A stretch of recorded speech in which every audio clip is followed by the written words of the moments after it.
Yeah, DB. Oh, just cleaning out the deadwood. Okay.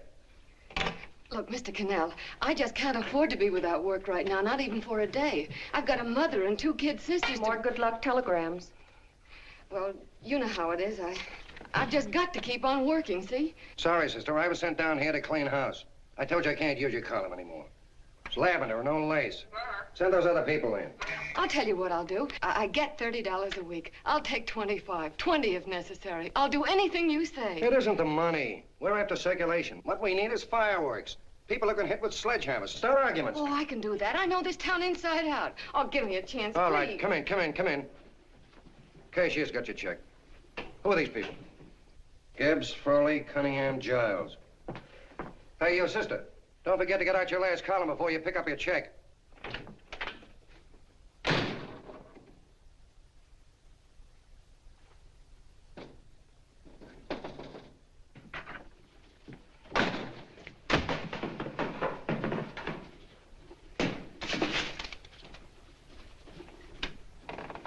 You're a couple of sticks shy in your column, man. Big rich slob like D.B. Norton buys a paper and 40 heads are chopped off.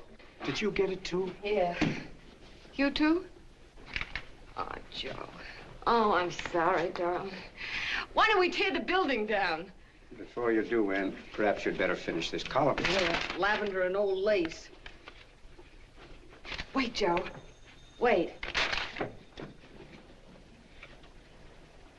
Wants fireworks, huh? Okay.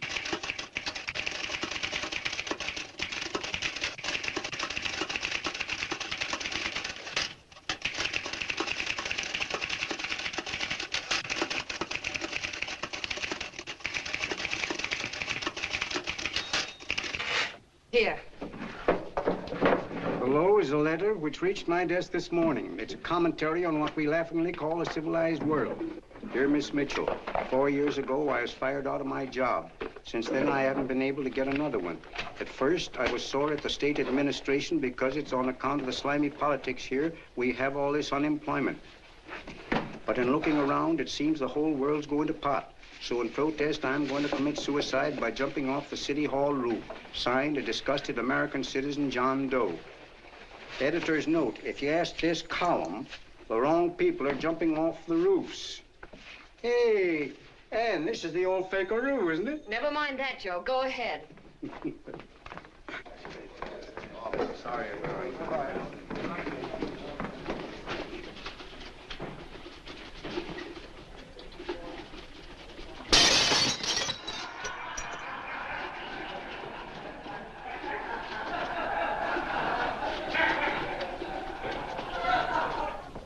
And it's because of the slimy politics that we have all this unemployment here. There it is. That's D.B. Norton's opening attack on the governor. Why, Jim, it's just a letter sent into a column. No, I can smell it. That's Norton. Good morning, gentlemen. Good morning, Governor. Morning, Governor. You're rather early. Governor, did you happen to see this in the new bulletin? Yes. I had it served with my breakfast this morning. Jim thinks it's D.B. Norton at work. Of course it is. Oh, come, Jim. That little item, D.B. Norton does things in a much bigger way. This is his opening attack on you, Governor. Take my word for it. What did he buy a paper for? Why did he engage a high-pressure editor like Connell for? He's in the oil business.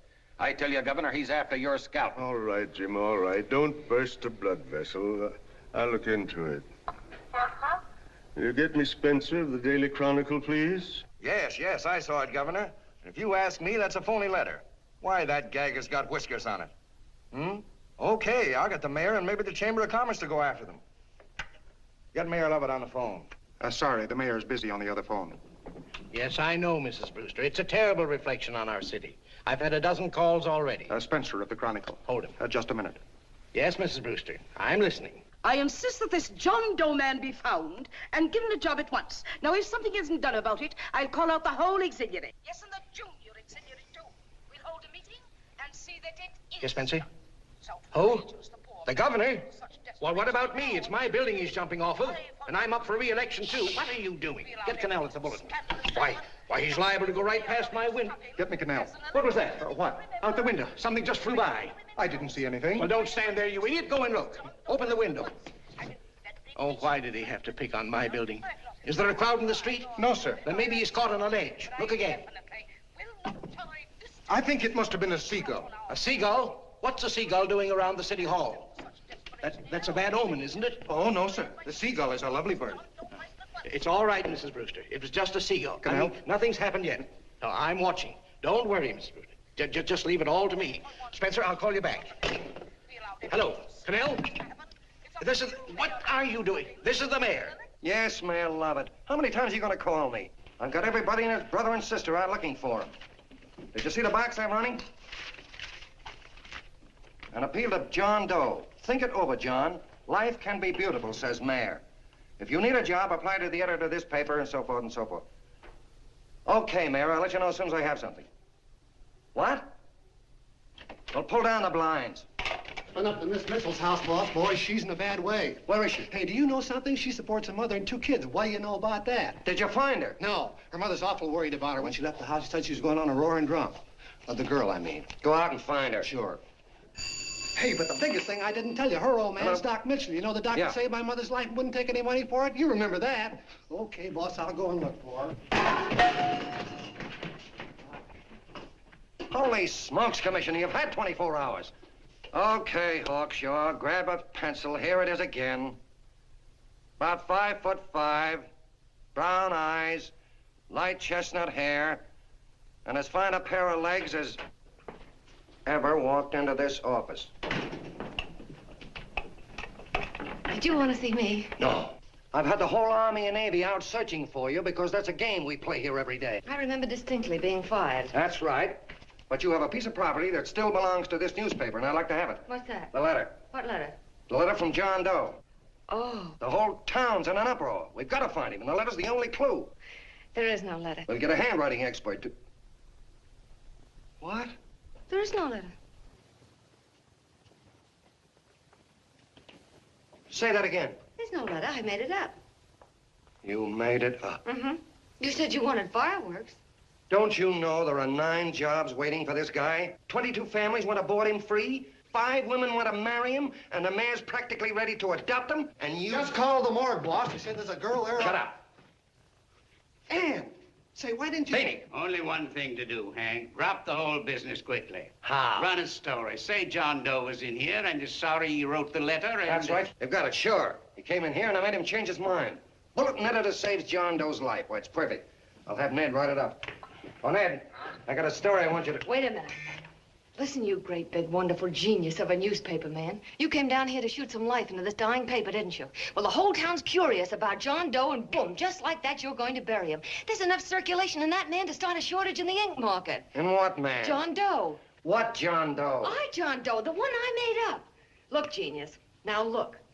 Suppose there was a John Doe and he walked into this office. What would you do? Find him a job and forget about the whole business, I suppose, huh? Not me. I'd make a deal with him. A deal? Sure, when you get hold of a stunt that sells papers, you don't drop it like a hot potato. Well, this is good for at least a couple of months. You know what I'd do?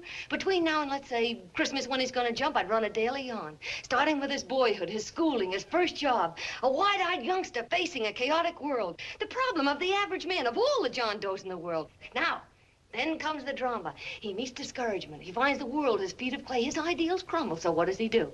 He decides to commit suicide and protest against the state of civilization. He thinks of the river, but no. No, he has a better idea. The city hall. Why?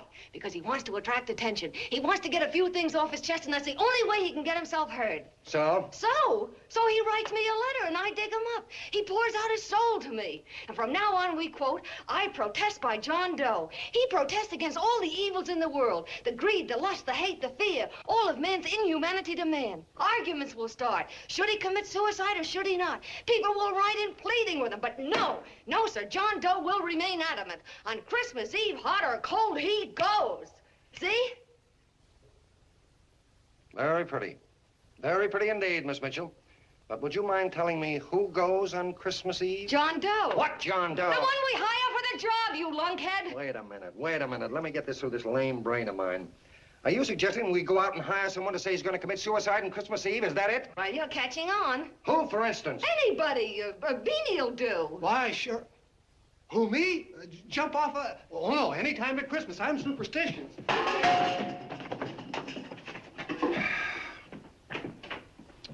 Miss Mitchell, do me a favor. Will you go on out and get married and have a lot of babies, but Stay out of newspaper business. Better get that story in, Hank. It's getting late. You're supposed to be a smart guy. If it was raining $100 bills, you'd be out looking for a dime you lost someplace.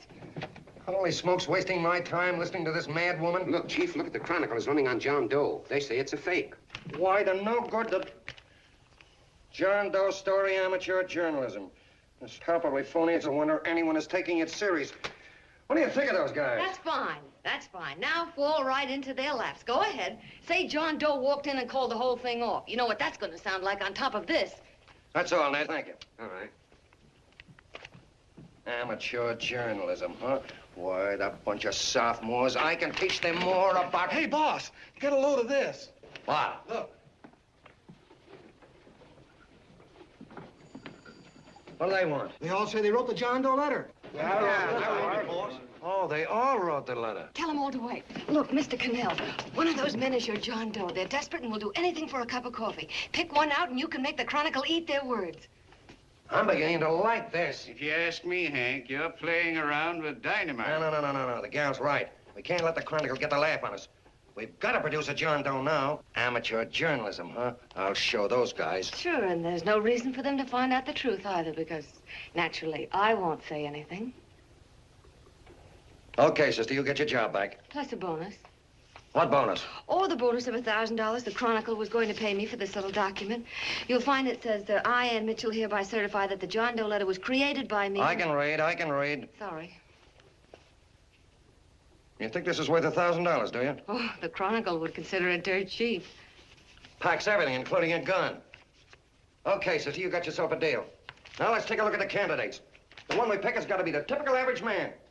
Typical American that can keep his mouth shut. Show me an American who can keep his mouth shut and I'll eat him.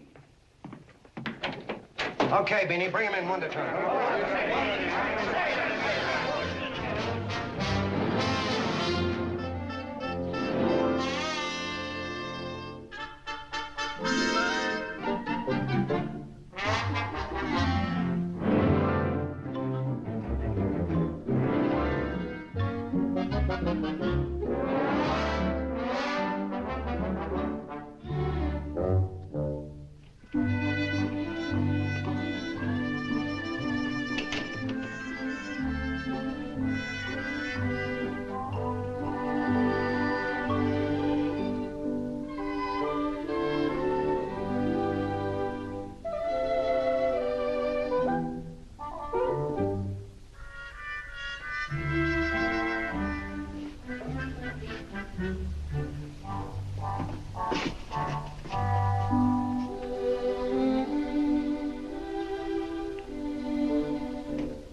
Did you write that letter to Miss Mitchell?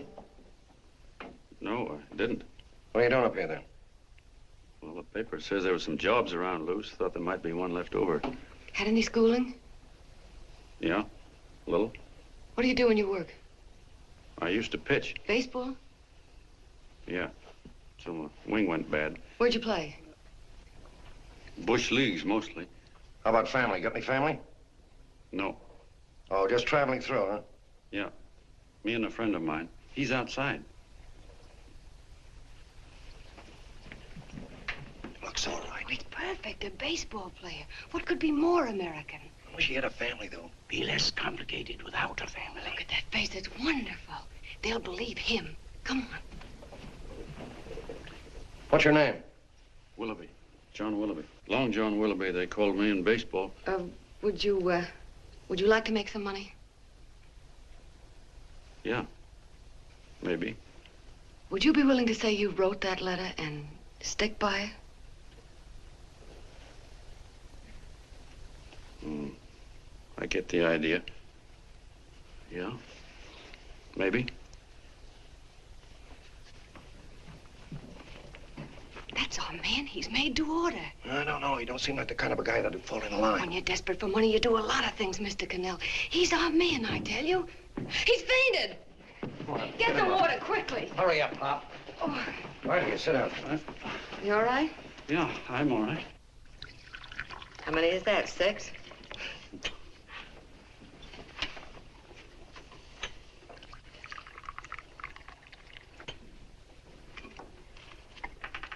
Pretty hungry, weren't you? All this John Doe business is batty, if you ask me. Well, nobody asked you. Trying to improve the world by jumping off buildings. You couldn't improve the world if the buildings jumped on you. Don't mind the Colonel. He hates people. He likes you well enough to stick around. Well, that's because we both play doohickeys. I met him in a boxcar a couple of years ago. I was fooling around with my harmonica, and he comes over and joins in. I haven't been able to shake him since.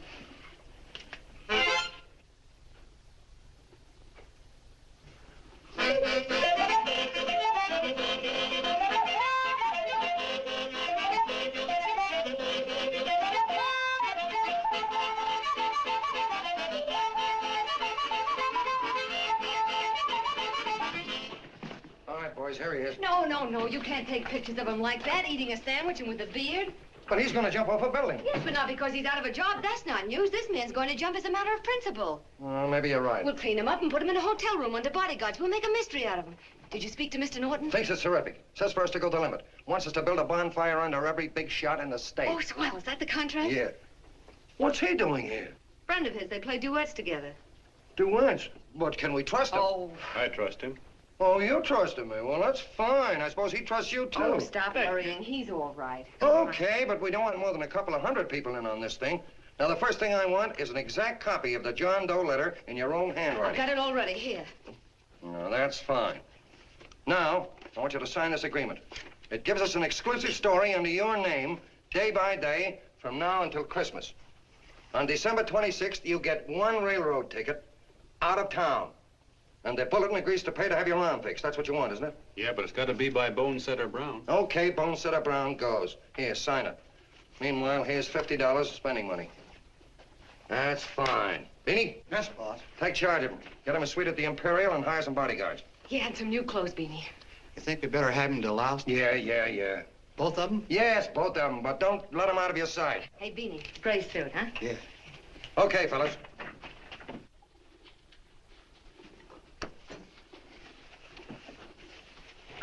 Take it easy, John Doe. And you start pounding that typewriter. Oh, boy, this is terrific. No responsibilities on our part, just statements from John Doe, and we can blast our heads off. Before you pop too many buttons, don't forget to make out that check for $1,000. Okay, fellas, now, let me see. You sit outside the door. Nobody comes in, see? You two fellas sit in here. Hey, pretty nifty, huh? You ain't gonna get me to stay here. Sure you are. No, sir. That spot under the bridge where we slept last night's good enough for me. Say, what'll I do with this baggage? Well, stick him in the bedroom. Give me mine. I ain't staying. You know, we were headed for the Columbia River country before all this John Doe business came up. You remember that, don't you? Sure, I remember. Say, your ears popped coming up in the elevator. Mine did. All along, John. I tell you, it's no good. You're gonna get used to a lot of stuff that's gonna wreck you. Why, that $50 in your pocket's beginning to show up on you already. And don't pull that on me, neither. Stop worrying, Colonel. I'm gonna get my arm fixed out of this. Hey, here's some cigars the boss sent us. Have one. Hey, Help cigars. yourself. No.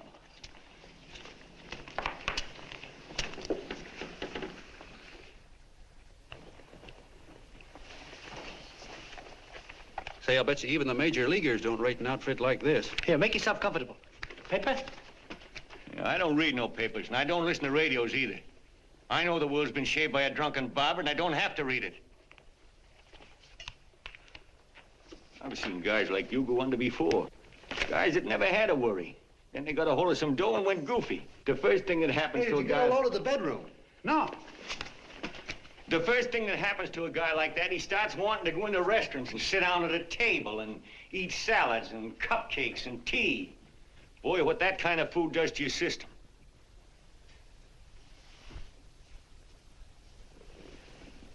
The next thing the dope wants is a room. Yes, sir, a room with steam heat and curtains and rugs. And before you know it, he's all softened up and he can't sleep unless he has a bed. Hey, stop worrying, Colonel. $50 ain't gonna ruin me. I've seen plenty of fellas start out with $50 and wind up with a bank account. Hey, what's the matter with the bank account, anyway? And let me tell you, Long John, when you become a guy with a bank account, they got you. Yes, sir, they got you. Who's got him? The helots. Who? Hey, there's the City Hall tower I was supposed to jump off of. It's even higher than this. Who's got him? The helots. Woo! Hey, wait a minute! You're not supposed to jump till Christmas Eve. Do you want to get me in a jam? If it's going to get you in the jam, we'll do you a favor. I won't jump. And when they got you, you got no more chance than a road rabbit. Hey, who'd you say was going to get him? Say, is this one of those places where you ring if you want something? Yeah, just use the phone. Boy, I've always wanted to do this. Hey, Doc, look. Look, Doc. Give me that again, will you? Who's going to get him? The helots. Who are they? Listen, sucker, you ever been broke? Sure, mostly often. All right. You're walking along. Not a nickel in your jeans. You're free as the wind. Nobody bothers you.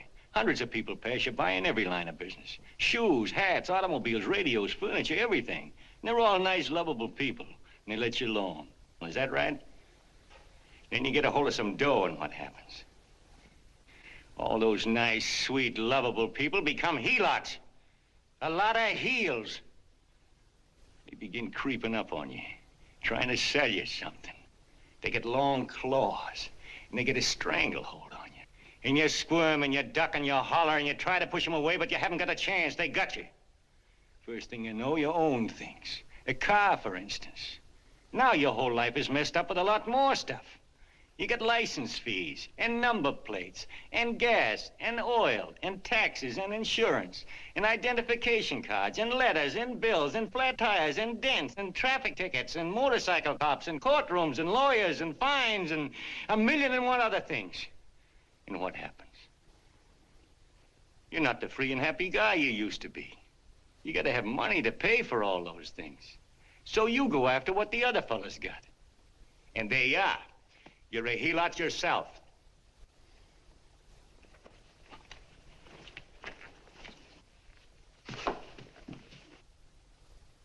You win, Colonel. Here, take the 50. Go out and get rid of it. You bet I will, just as fast as I can. I'm gonna get some canned goods, a fishing rod, and the rest I'm gonna give away. Give away? Hey, get me a pitcher's glove. I gotta get some practice. Say, he's giving it away. I'm gonna get me some of that. Hey, come back here, you helot. Well, you send up 5 hamburgers with all the trimmings, 5 chocolate ice cream sodas, and 5 pieces of apple pie. No, apple with cheese. Yeah, thanks.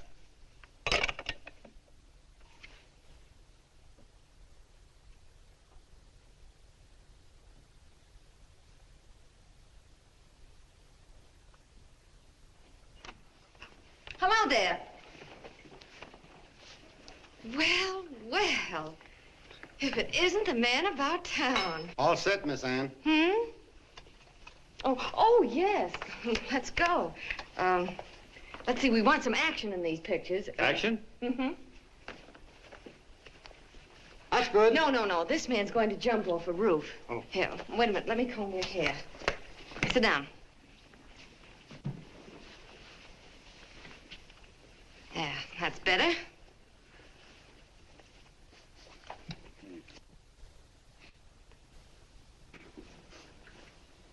You know, he's got a nice face, hasn't he? Yeah, he's pretty. Yeah, sit down, quiet egghead. All right, now a serious expression. Can't. I'm feeling too good. Oh, come on now, this is serious. You're a man disgusted with all of civilization. With all of it? Yes, you're sore at the world. Come on now. Oh, crabby guy, huh? Yeah. No.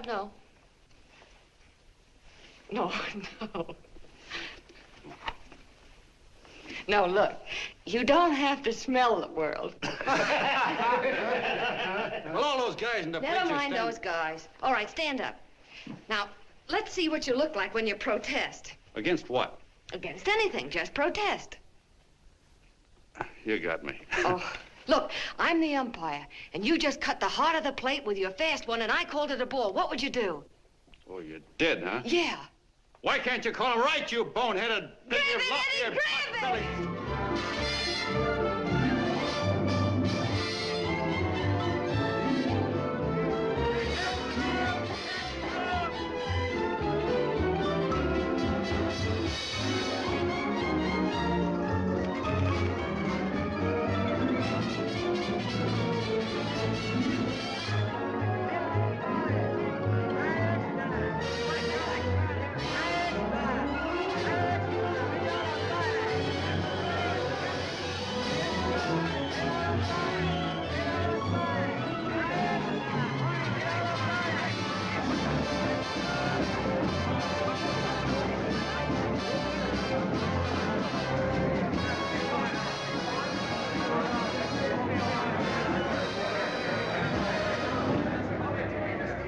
I don't care whose picture they're publishing.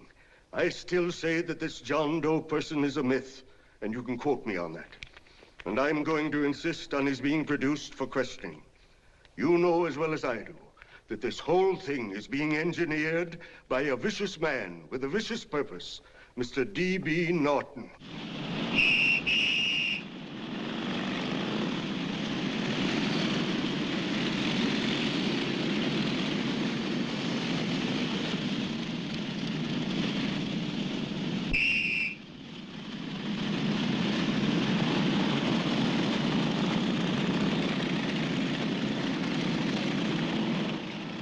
Connell and Miss Mitchell are at the house, sir. Oh, they are?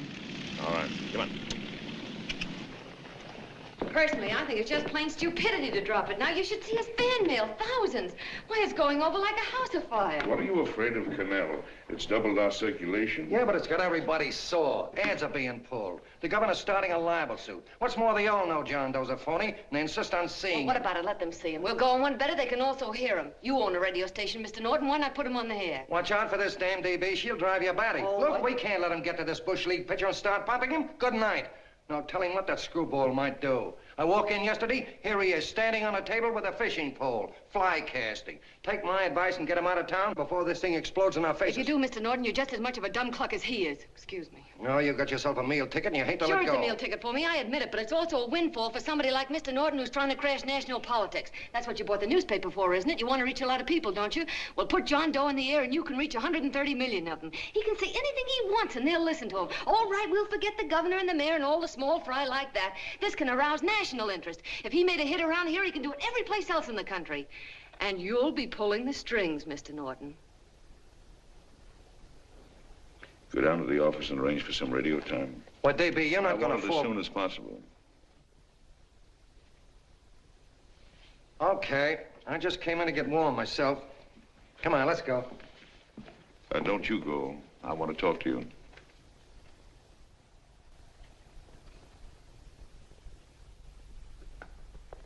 Sit down.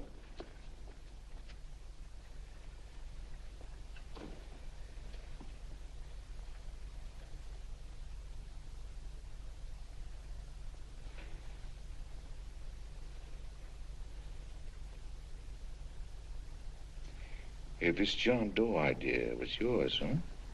Yes, sir.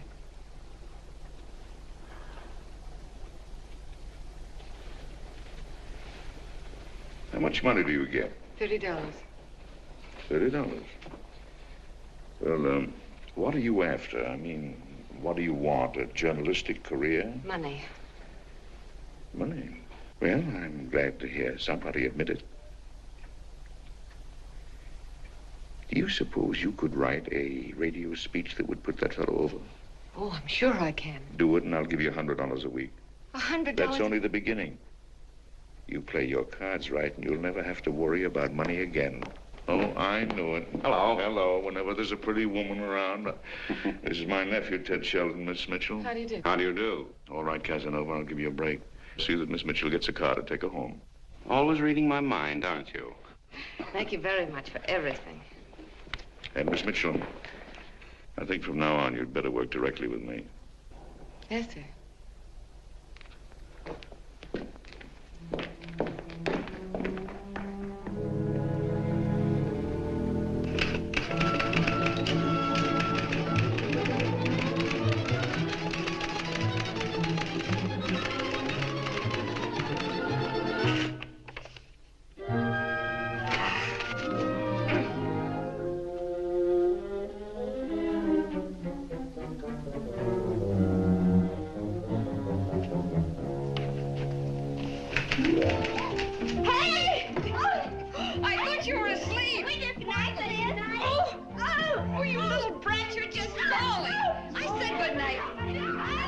Come, children. It's past your bedtime. Go on, Mama.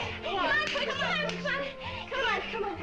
Now, pooch off Stick your fork through me. I'm done. I'll never get this speech right. Oh, yes, you will, Ann, dear. You're very clever. Yeah, I know.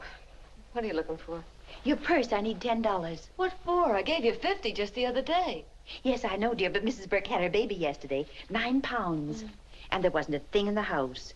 And then the community chest lady came. And the 50's all gone, huh? Who's the 10 for? The Websters. The Websters. You remember those lovely people your father used to take care of. I thought I'd buy them some groceries. Oh, Anne, dear, it's a shame those... You're marvelous, Ma. You're just like Father used to be. Do you realize a couple of weeks ago we didn't have enough to eat ourselves? Well, yes, I know, dear, but these people are in such need. And we have plenty now. If you're thinking of that $1,000, forget it. It's practically all gone. We owed everybody in town. Now, you just got to stop giving all your money away. Oh, Anne, dear. Oh, I'm sorry, Ma. Oh, don't pay any attention to me. I guess I'm just upset about all this. Gee whiz, here I am with a great opportunity to get somewhere, to give us security for once in our lives, and I'm stuck. If I could put this over, your Mrs. Burke can have 6 babies. You mean this speech you're writing? Yeah, I don't know. I simply can't get it to gel. I created somebody who's going to give up his life for a principle. Hundreds of thousands of people are going to listen to him over the radio. And unless he says something that's sensational, it's just no good. Well, honey, of course, I don't know what kind of a speech you're trying to write, but judging from the samples I've read, I don't think anybody will listen. What? Darling, there's so many complaining political speeches. People are tired of hearing nothing but doom and despair on the radio. If you're going to have him say anything, why don't you let him say something simple and real, something with hope in it? If your father were alive, he'd know what to say. Oh, yeah. Father certainly would. Wait a minute.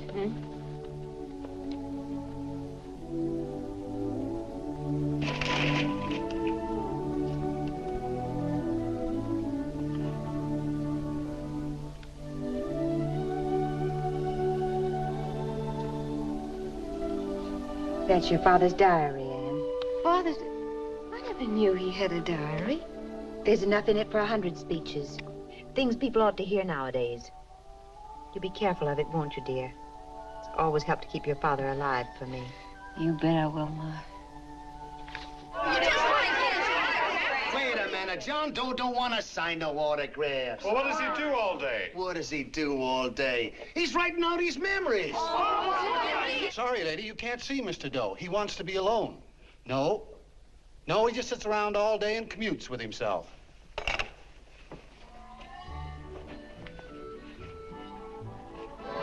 Oh!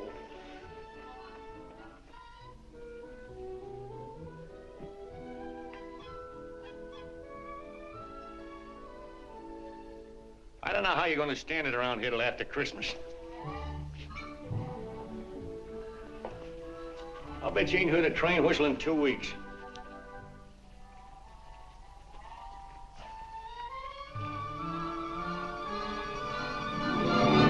Steam right!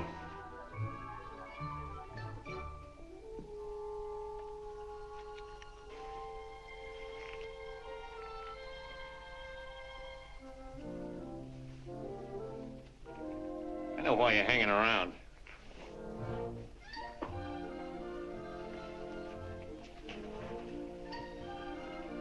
You're stuck on the girl.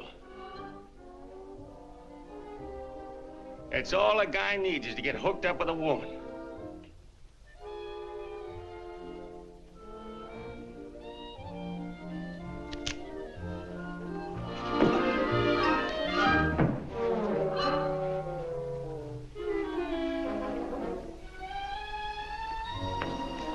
What was that, a single? First baseman dropped the ball. Butterfingers. Tough luck, pal.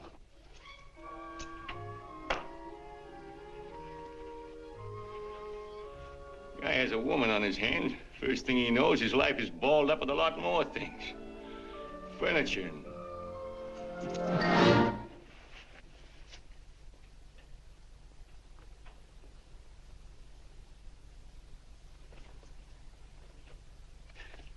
Did you get him? You're out. Swell. What's this, the end of the 8th? 9th.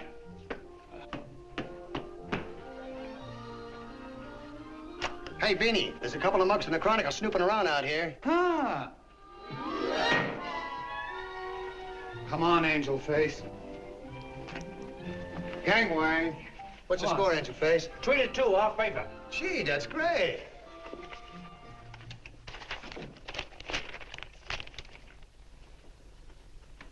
Hey, you got swell form there. Must have been a pretty good pitcher. Pretty good. Say, I was just about ready for the major leagues when I chipped a bone in my elbow. I got it pitching a 19-inning game. 19? Yeah. There was a major league scout there watching me, too. And he came down after a game with a contract. You know what? I couldn't lift my arm to sign it.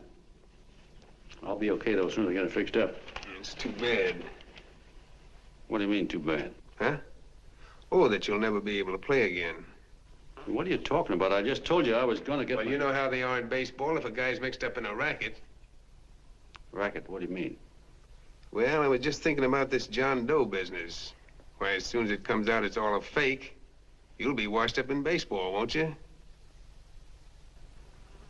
Yeah. Hey, doggone. I never thought about that.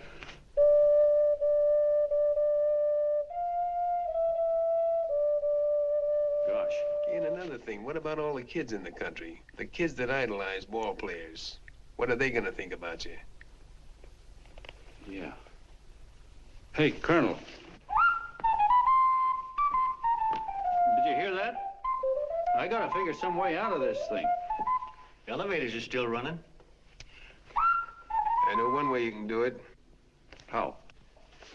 Well, when you get up there on the radio, all you have to do is to say the whole thing's a frame-up. Make you a hero sure as you're born. Yeah, but how am I gonna get my arm fixed? Well, that's a cinch. I know somebody that'll give you $5,000 just to get up on the radio and tell the truth. $5,000? Yeah, $5,000, and he gets it right away. You don't have to wait till Christmas. Look out, Long John. They're closing in on you. Say, who's putting up this dough? Fellow runs the Chronicle. Here's the speech you make, and it's all written out for you. $5,000. Holy mackerel, I can see the helots coming, the whole army of them. It's on the level.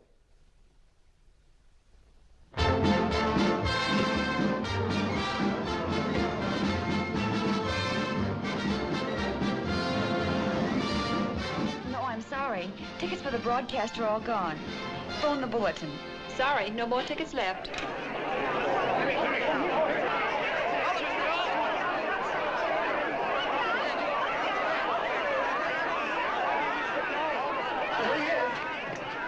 Hello, John. All set for the big night? Swell. Turn around. One moment. Now stand still. Hold it, Mr. Doe. Hold it. Big smile, Mr. Doe. That's right. Okay, Beanie, that's All right, all. Take him stand out. here. Now, look, John, here's the speech. It's in caps and double spaced. You won't have any trouble reading it. Not nervous, are you? No. Of course not. He wouldn't be. Who? John Doe, the one in there. Hey, don't let your knees rattle. It picks up on the mic. Oh, Beanie, you needn't be nervous, John. All you have to remember is to be sincere. Pick up that phone, Miss Mitchell. It's for you. Okay. Hello? Yes, Mother. Oh, thank you, darling. Oh, there he is, the poor dear man. Oh, good luck to you, Mr. Doe. We want you to know that we're all for you. The girls all decided that you're not to jump off any roof at all. If we have to go, we'll stop it. You got the speech I gave you? Yeah. Now, look. I'll give this money to the colonel just as soon as you get started. We'll have a car waiting at the side entrance for you. Okay. How'd you get in here? Huh? Oh, I just came in to wish him luck. Come on, out. Mother says good luck, too. John, when you read that speech, please believe every word of it. He's turned out to be a wonderful person, John. Who? John Doe, the one in the speech. Oh. You know something? I've actually fallen in love with him. All right, there he is, sister. Now, come on, plenty of both. What's the idea? No, that's too much. That's not so much. Come on, that's it. Oh, this is no time for cheap publicity, Mr. Connell. Listen, if that guy lays an egg, I want to get something out of it. I'm getting a Jane Doe ready. Oh, come on. Here. Will you, fellas? Give me a All right, chance. that's I enough. have to raise just one more. Well, that's fine, honey. You go ahead. After you've been doing it. Go ahead. How you doing? Oh. All right, Benny, bring him in. Holy smoke, a half a helot. There you are, boss, just like you ordered. Symbols of little people. Okay, get him up. All right, young fella. This is ridiculous, Mr. Connell. Come on, give me a chance. The man's on the air. Look at him. Oh, fellas, of course you can have all the pictures you want afterwards. No, come on, afterwards. You can have a... Come on, that's right. Afterwards, you can get all the pictures you want. Thank you very much. Come on. Well, afterwards, that's right. Come on, Snooks, you better bail out. Okay, goodbye, Mr. Doe. Beanie. All right. Better get ready. 1 minute to go. Wow, 1 minute to go and the score is nothing to nothing. Now, please, John, you won't let me down, will you? Will you? Of course you won't. If you'll just think of yourself as the real John Doe. Listen, everything in that speech are things a certain man believed in. He was my father, John. And when he talked, people listened. And they listened to you, too. Funny. You know what my mother said the other night? She said to look into your eyes, that I'd see Father there. Hey, what do you say? Okay, we're coming. Come on. Now, listen, John, you're a pitcher. Now get in there and pitch. Good luck. Give him room, let him through. Come on.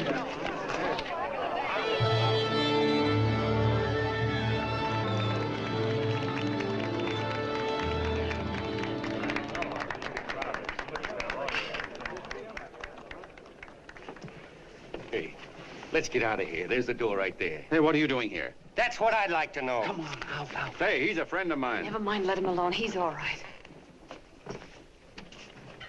I'll be right over there pulling for you. No, John, over here.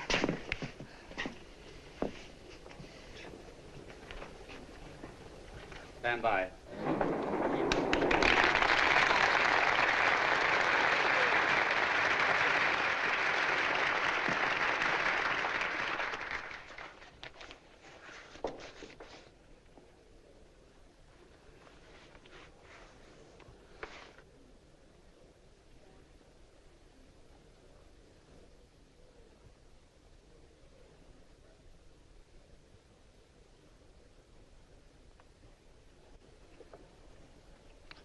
Phone the Chronicle. Tell them to start getting those extras out.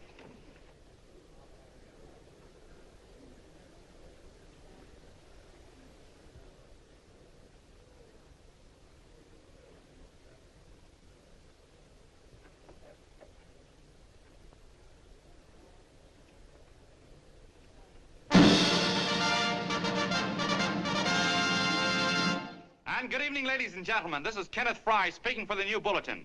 Tonight we give you something entirely new and different. Standing beside me is the young man who has declared publicly that on Christmas Eve he intends to commit suicide, giving as his reason, quote, "I protest against the state of civilization," end quote.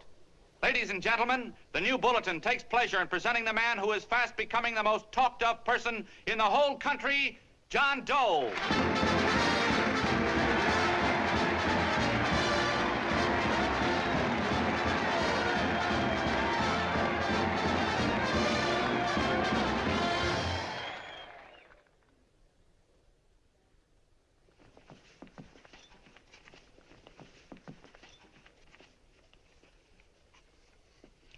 Ladies and gentlemen,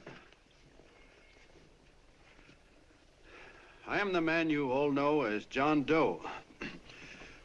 I took that name because it seems to describe the average man. And that's me. and that's me. Well, it was me before I said I was going to jump off the city hall roof at midnight on Christmas Eve. Now I guess I'm not average anymore. Now I'm getting all sorts of attention. From big shots, too. We've been double-crossed. The mayor and the governor, for instance. They don't like those articles I've been writing. You're an imposter, young fellow. That's a pack of lies you're telling. Who wrote that speech for you? Beanie, come on. Hey, kid.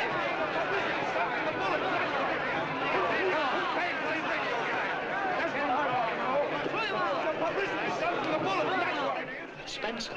Ladies and gentlemen, the disturbance you just heard was caused by someone in the audience who tried to heckle Mr. Doe. The speech will continue.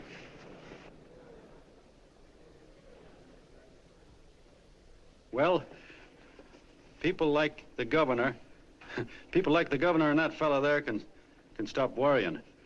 I'm not going to talk about them. I'm going to talk about us, the average guys, the John Does. If anybody should ask you what the average John Doe is like, you couldn't tell him because he's 1,000,001 things. He's Mr. Big and Mr. Small. He's simple and he's wise. He's inherently honest, but he's got a streak of larceny in his heart. He seldom walks up to a public telephone without shoving his finger into the slot to see if somebody left a nickel there.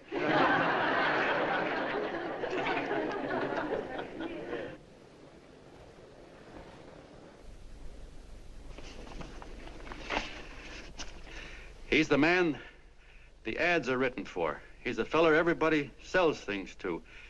He's Joe Dokes, the world's greatest stooge and the world's greatest strength.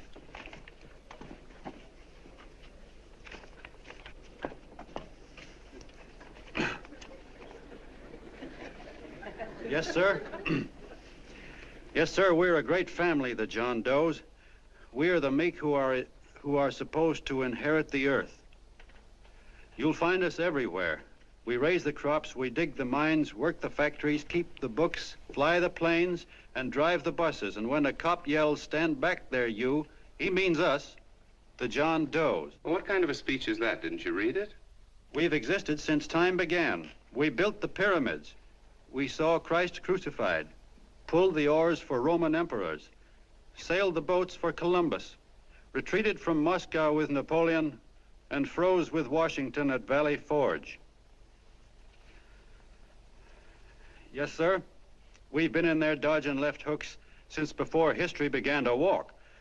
In our struggle for freedom, we've hit the canvas many a time, but we always bounce back because we're the people, and we're tough.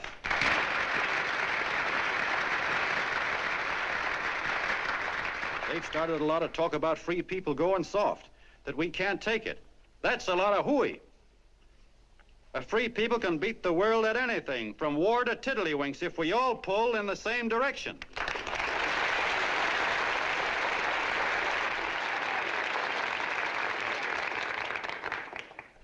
I know a lot of you are saying, "What can I do? I'm just a little punk. I don't count." Well, you're dead wrong. The little punks have always counted, because in the long run, the character of a country is the sum total of the character of its little punks.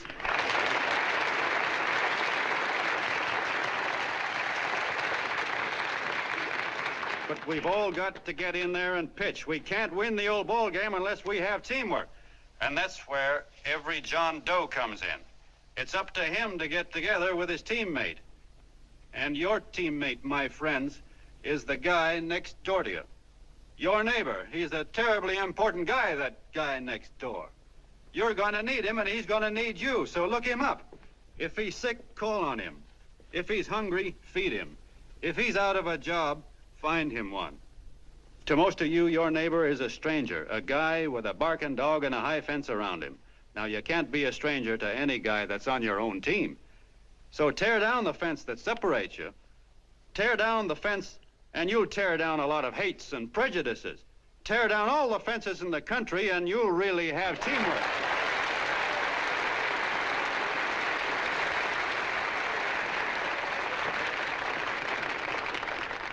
I know a lot of you are saying to yourselves, he's asking for a miracle to happen. He's expecting people to change all of a sudden. Well, you're wrong. It's no miracle. It's no miracle because I see it happen once every year, and so do you, at Christmas time. There's something swell about the spirit of Christmas, to see what it does to people, all kinds of people. Now, why can't that spirit, that same warm Christmas spirit, last the whole year round? Gosh, if it ever did, if each and every John Doe would make that spirit last 365 days out of the year, we'd develop such a strength, we'd create such a tidal wave of goodwill that no human force could stand against it. Yes, sir, my friends. The meek can only inherit the earth when the John Does start loving their neighbors. You better start right now. Don't wait till the game is called on account of darkness. Wake up, John Doe. You're the hope of the world.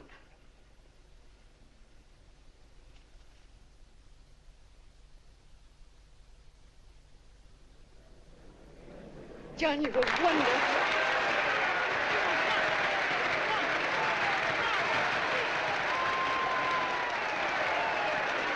Let's get out of here. Now you're talking.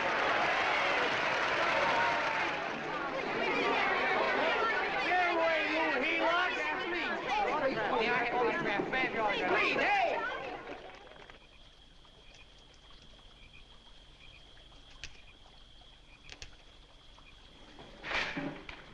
I knew you'd wake up sooner or later. Boy, am I glad we got out of that mess.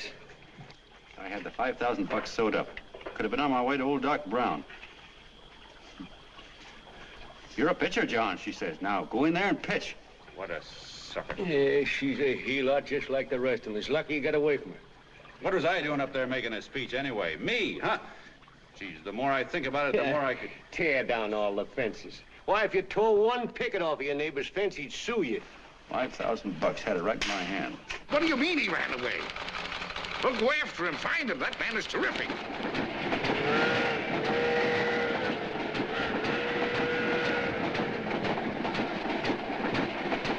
Columbia River, here we come.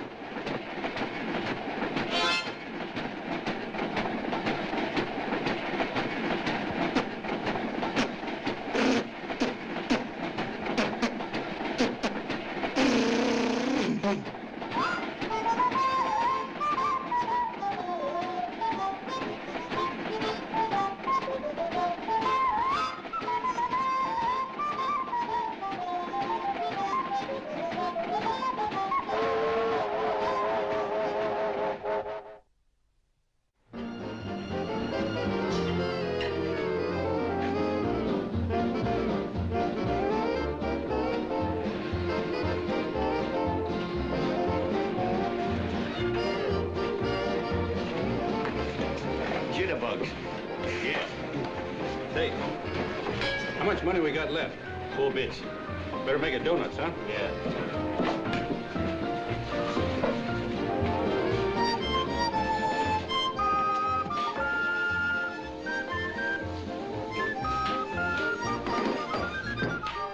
What'll it be, gents? Have you got a couple of steaks about that big and about that thick? Yeah, with hash brown potatoes and tomatoes and apple pie and ice cream and coffee. And donuts, I know. Hey, Ma, Seekers, a pair.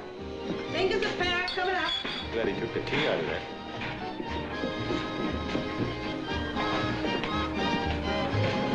Hey, look. Join the John Doe Club.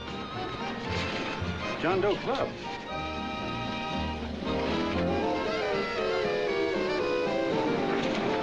Uh-oh. You John Doe? Who? John Doe. Ah, you need glasses, buddy. Oh, but it's a spitting image of John Doe. Yeah, but his name is Willoughby. Oh, John Willoughby. I'm a baseball player. Sure. Oh, no, I'd know that voice anyway. You can't kid me. You John Doe. Hey, Ma! Ma!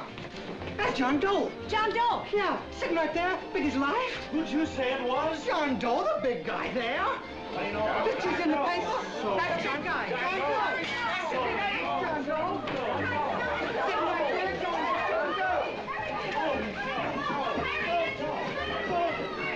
Doe. Hey, operator, Dan's Beanery. Look, call everybody in town. John Doe was just in my place. Yeah, he ordered donuts.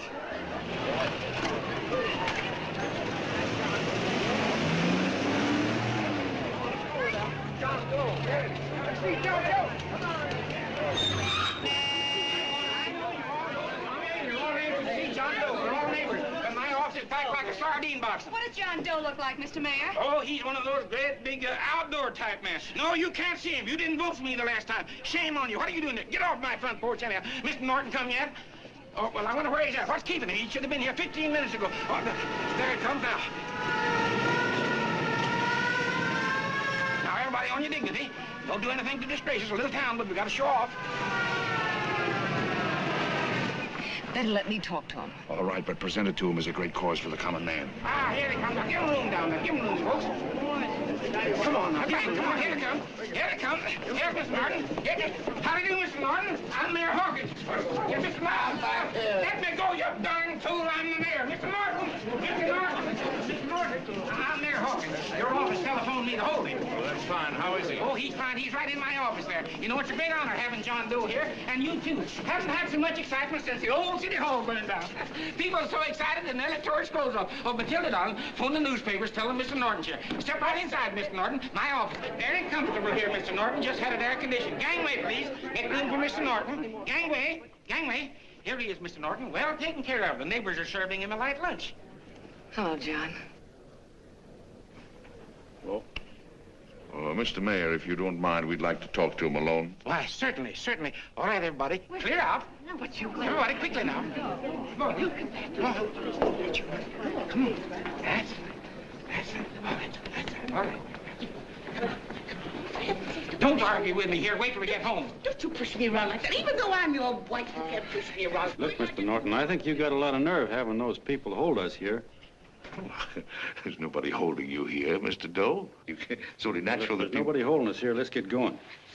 Incidentally, my name isn't Doe, it's Willoughby. Look, John, something terribly important's happened. They're forming John Doe clubs. We know of 8 already, and they say that there's John Doe clubs? What for?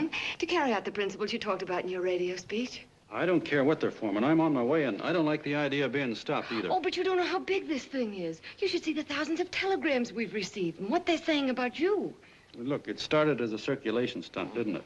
Well, you got your circulation. Now, why don't you let me alone? Oh, it started as a circulation stunt, but it isn't anymore. Mr. Norton wants to get back of it and sponsor John Doe clubs all over the country. He wants to send you on a lecture tour.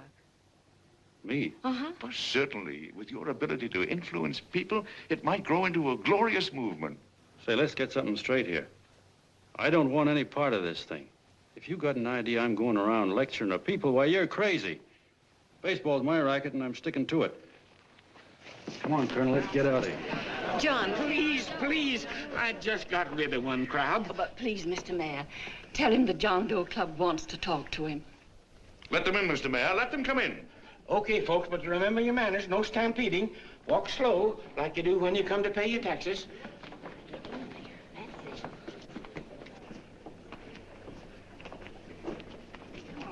Okay.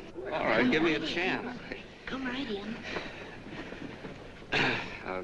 My name's Bert Hansen, Mr. Doe. I'm the head soda jerker at Schwabacker's drugstore. Well, sir, you see, me and my wife, we heard your broadcast, and we got quite a bang out of it, especially my wife. Kept me up half the night saying, that man's right, honey. The trouble with the world is nobody gives a hoot about his neighbor. That's why everybody in town's sore and cranky at each other. And I kept saying, well, that's fine, but how's a guy gonna go around loving the kind of neighbors we got? Old Sourpuss, for instance. You see, Sourpuss Smithers is a guy lives all alone next door to us. He's a cranky old man that runs a second-hand furniture store. We haven't spoken to him for years. I always figured he was an ornery old gent that hated the world because he was always slamming his garage door and playing the radio so loud he kept half the neighbors up. Well, anyway, the next morning, I'm out watering the lawn, and I look over, and there's Sourpuss on the other side of the hedge straightening out a dent in his fender. And my wife yells to me out the window. She says, go on, speak to him, Bert. And I figured, well, heck, I can't lose anything, so I yelled over to him, good morning, Mr. Smithers. He went right on pounding his fender. Was I burned? So I turned around to give my wife a dirty look, and she said, louder, louder, he didn't hear you. So in a voice you could have heard in the next county, I yelled, good morning, Mr. Smithers. Well, sir, you could have knocked me over with a feather. Old Sourpuss turned around, surprised-like, and he put on a big smile, came over and took my hand like an old lodge brother, and he said, good morning, Hansen. I've been wanting to talk to you for years, only I thought you didn't like me. And then he started chatting away like a happy little kid, and he got so excited his eyes all... Well, Mr. Doe, before we got through, I found out Smithers is a swell egg, only he's pretty deaf, and that accounts for all the noises. And he says it's a shame how little we know about our neighbors. And then he got an idea, and he said, how's about inviting everybody someplace where we can all get together and know each other a little better? Well, I'm feeling so good by this time, I'm ripe for anything. So Smithers goes around the neighborhood inviting everybody to a meeting at the schoolhouse, and I tell everybody that comes in the store, including Mr. Schwabacker, my boss. I'm talking too much. Well, I'll be doggone if over 40 people don't show up. Of course, none of us knew what to do, but we sure got a kick out of seeing how glad everybody was just to say hello to one another. Tell him about making Sourpuss chairman. Oh, yeah, we made Sourpuss chairman and decided to call ourselves the John Doe Club. And say, incidentally, this is my wife. Come here, honey. This is my wife, Mr. Doe. How do you do, Mr. Doe? Sourpuss is here, too. Oh, is he? This is Sourpuss, or excuse me, Mr. Smithers, Mr. Doe. That's all right. If you didn't call me Sourpuss, it wouldn't feel natural. Well, anyway, I guess nearly everybody in the neighborhood came except the Delaney's. The Delaney's live in a big house with an iron fence around it, and they always keep their blinds drawn. And we always figured that he was just an old miser that sat back counting his money, so why bother about inviting him? Until Grimes, the milkman, spoke up and he said, say, you've got the Delaney's all wrong. And then he tells us about how they canceled their milk last week and how when he found a note in the bottle, he got kind of curious-like and he sort of peeked in under the blinds and found the house was empty. If you ask me, he says, they're starving. Old man Delaney has been bringing his furniture over to my place at night, one piece at a time, and selling it. Yeah. And, well, sir, a half dozen of us ran over there to fetch him, and we brought him to the meeting. And what a reception they got. Why, everybody shook hands with him and made a fuss over them, and, well, finally, Mr. and Mrs. Delaney just sat right down and cried. And then we started to find out about a lot of other people. Yeah, sure. Well, you know Grubel, for instance. Grubel's here. See? Yeah, that's a... Of course, you don't know Grubel, but he's a man that everybody figured was the worst no-account in the neighborhood because he was living like a hermit and nobody would have anything to do with him. That isn't Little Murphy. The postman told us the truth. Why, Grubel, he says, he lives out of garbage cans because he won't take charity, because it'd ruin his self-respect, he says. Just like you said on the radio, Mr. Doe. Well, sir, about a dozen families got together and gave Grubel a job watering their lawns. Isn't that wonderful? And then we found jobs for 6 other people, and they've all gone off for leave. Yeah, and my boss, Mr. Schwabecker, made a job in his warehouse for old man Delaney. And he gave you that $5 raise. Yeah, wasn't that swell? Why, Bert, I feel slighted. I'd like to join, but nobody asked me. I'm sorry, Mayor, but we voted that no politician could join. Just the John Does of the neighborhood, because you know how politicians are. Well, the reason we wanted to tell you this, Mr. Doe, was just to give you an idea of what you started. And from where I'm sitting, I don't see any sense in you jumping off any building. No. Well, thank you for listening. Goodbye, Mr. Doe. You're a wonderful man, and it strikes me you can be mighty useful walking around for a while. Hey, goodbye, Mr. Doe. Goodbye, Mr. Doe.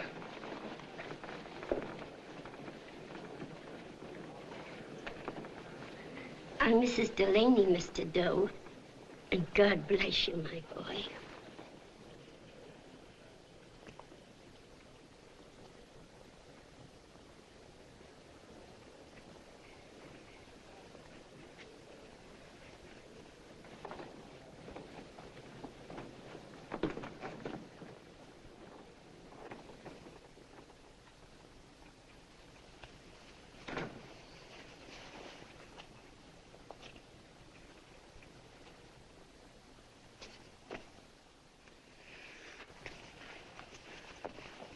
Gee whiz, I'm all mixed up. I don't get it. Look, all those swell people think I'm going to jump off a building or something. I never had any such idea. Gosh. The fellow'd have to be a mighty fine example himself to go around telling other people how to... Say, look, what happened the other night was on account of Miss Mitchell here. She wrote the stuff. Don't you see what a wonderful thing this can be? But we need you, John. You're hooked. I can see that right now. They got you. Well, I'm through. For 3 years, I've been trying to get you up to the Columbia River country. First, it was your glass arm. Then it was the radio. And now it's the John Doe clubs. Well, I ain't waiting another minute. Gangway, you helots. Hey, Colonel, wait a minute. Hey, Colonel! I want you personally to go along with John Doe and Miss Mitchell and handle the press and the radio. Me? Yes, I don't want to take any chances. And Johnson. Yes, Stevie? Your crew will do the mop-up job. They'll follow John Doe into every town, see that the clubs are properly organized and the charter's issued. Right. There are only 8 flags up there now. I want to see that map covered before we get through.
like wildfire.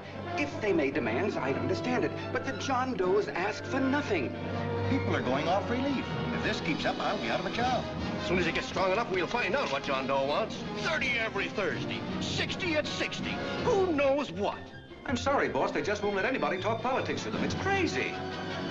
We've got to get to them. They represent millions of voters.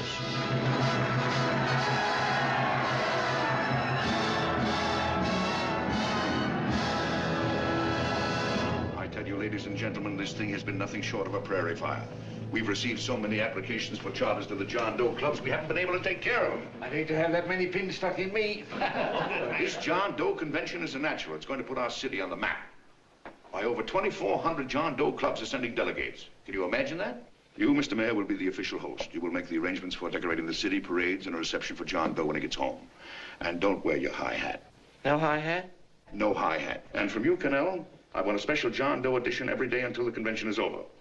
And now, if you will, please step into the outer office and look your prettiest because there are photographers there to take pictures of this committee. Don't worry, Libby. Everything will be taken care of. Isn't it all too wonderful? Gather down here in a nice group now. Get a nice group around here. Oh, Mr. Mayor, would you step down in front row, please? You ladies get close to him. That's it. Well, I don't get it. Get what? Look, DB, I'm supposed to know my way around. This John Doe movement has cost you a fortune. Now, this convention is going to cost plenty. Well? Well, I'm stuck with 2 and 2, and I'm a sucker if I can make 4 out of it. Where do you come in? You'll have the satisfaction of knowing that my money has been spent for a worthy cause. I see. I better stick to running the paper, huh?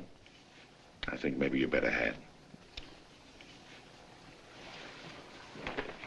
And Connell, I'd like to have the John Doe contract, all the receipts for the money we advanced him, and the letter Miss Mitchell wrote, for which I gave her $1,000. Yes, sure. Well, we leave for the airport. Half an hour. Is that Johnny boy's room? Better hustle him up. He'll be ready on time. He's packing. Ah, good. Did you see his picture on the cover of Time? Yeah. I gotta give you credit, Annie girl. I've handled a good many big promotions in my time. Everything from a World's Fair to a Channel swimmer. But this one has certainly got me spinning. And now a John Doe convention. Wow. Say, if you could only get him to jump off the City Hall roof on Christmas Eve, I'd guarantee you 500,000 people there. Charlie. Hmm? What do you make of him? Oh, Johnny boy? Well, I don't know what angle you want, but I'll give it to you quick. Number 1, he's got great yokel appeal, but he's a nice guy. Number 2, he's beginning to believe he really wrote that original suicide letter that you made up. Number 3, he thinks that you're Joan of Arc or something. Yeah, I know.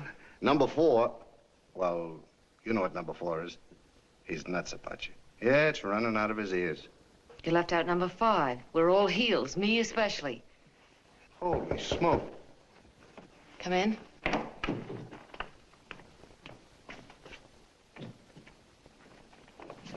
Small pack. Good. I'll go and get Beanie Boy. Okay, Charlie boy.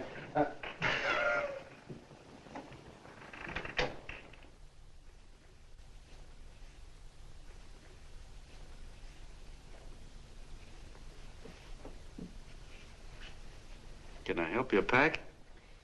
No, thank you.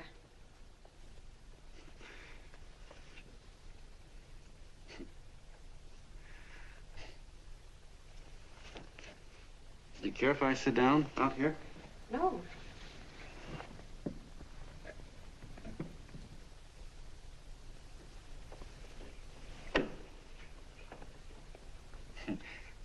You know, I had a crazy dream last night.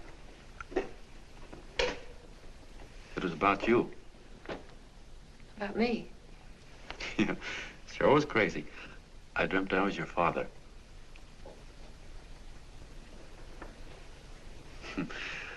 There was something I was trying to stop you from doing. So I got up out of bed and I walked right through the wall here, right straight into your room. You know how dreams are. And there you were in bed. But you're a little girl, you know, about 10. And very pretty, too. So I shook you, and the moment you opened your eyes, you hopped out of bed and started running like the devil in your nightgown. You ran right out the window there, and you ran out over the tops of buildings and roofs and everything for miles. And I was chasing you. And all the time you were running, you kept growing bigger and bigger and bigger, and pretty soon you were as big as you are now, you know, grown up. And all the time I kept asking myself, what am I chasing her for? And I didn't know. Isn't that a hot one? Well, anyway, you ran into some place, and then I ran in after you, and when I got there you were getting married. And the nightgown had changed into a beautiful wedding gown. You sure look pretty, too. And then I knew what it was I was trying to stop you from doing. Dreams are sure crazy, aren't they? Well, would you like to know who it was you were marrying? Oh, a tall, handsome Hugh Bangy, I suppose. No, not that bad. It was that fellow that sends you flowers every day. What's his name? Mr. Norton's nephew? Ted Sheldon. Yeah, that's the one. But here's the funniest part of it all. I was the fella up there doing the marrying, you know, the justice of peace or something. You were? I thought you were chasing me. Well, yes, I was, but I was your father then, you see. But the real me, John Doe, or that is, Long John Willoughby, I was the fella up there with the book. You know what I mean? I guess so. Then what happened? Well, I took you across my knee and I started spanking you. That is, I didn't do it. I mean, I did do it, but it wasn't me, you see. I was your father then. Well, I held you across my knee and I said, Annie, I won't allow you to marry a man that's just rich or that has his secretary send you flowers. The man you marry has got to swim rivers for you. He's got to climb high mountains for you. He's got to slay dragons for you. He's got to perform wonderful deeds for you. Yes, sir. And all the time, the guy up there, you know, with the book, me, just stood there nodding his head. And he said, go to it, Pop. Whack her one from me, because that's just the way I feel about it, too. So he said, come on down here and whack her yourself. So I came down and I whacked you a good one, see? Then he whacked you, and I whacked you another one, and we both started whacking you like... Well, if you're through whacking her, come on, let's get going. Okay, fellas, right in here. You go out the side entrance, there's a bunch of autograph seekers out front. We'll be down with the bags in a minute. Come on, don't make a government project out of this.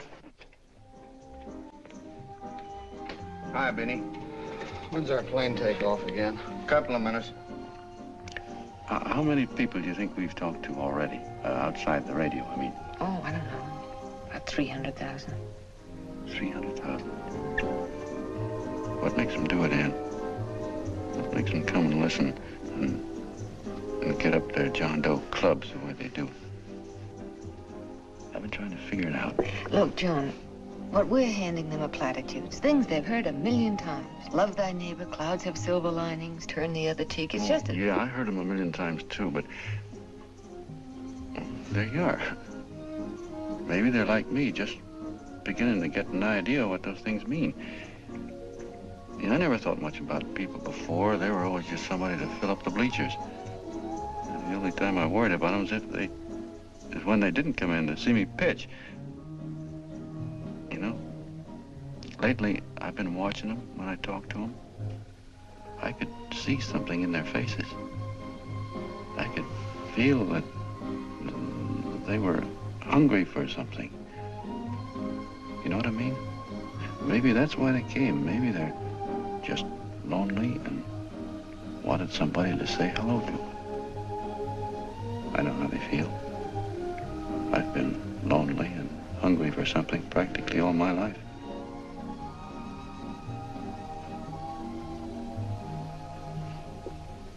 All aboard, folks. Yeah, that's true. Oh, somebody else sitting here? No, that's your seat. And this is your coat. Mine? A little token of appreciation. Oh, it's beautiful, D.B. Well, I don't quite know what to say. Well, don't say anything at all. Just sit down. Oh. Go ahead, open it. Oh. lovely. And a new contract goes with it. Well, come on, spring it. You've got something on your mind. It must be stupendous. You know, that's what I like about it. Right to the point, like that. All right, Practical Annie, here it is.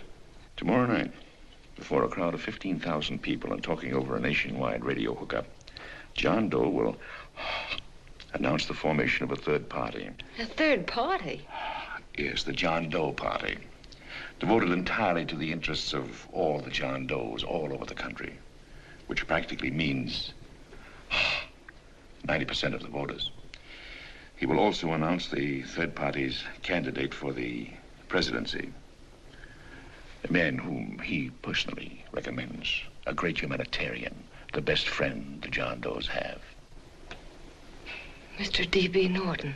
Yes.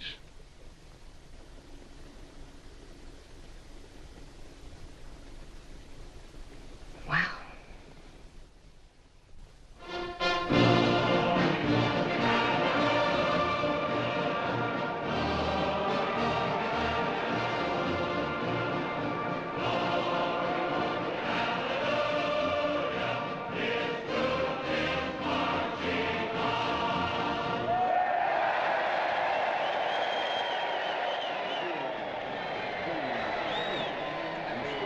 And although the opening of the convention is hours off, the delegates are already pouring into the ballpark by the droves, with lunch baskets, banners, and petitions asking John Doe not to jump off any roof. No matter how you look at it, it's still a phenomenal movement.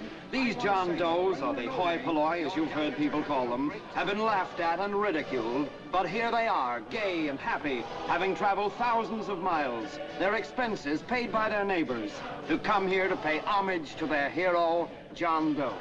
And in these days of wars and bombings, it's a hopeful sign that a simple idea like this can sweep the country. An idea based on friendliness, on giving and not taking, on helping your neighbor and asking nothing in return. And if a thing like this can happen, don't let any of your grumbling friends tell you that humanity is falling apart. This is John B. Hughes, signing off now and returning you to our main studio until 9 o'clock, when the convention will officially open. Oh, John, come in. Say, I'm it's raining out a little. That's all right. It's good to see you. Sit down. Thanks.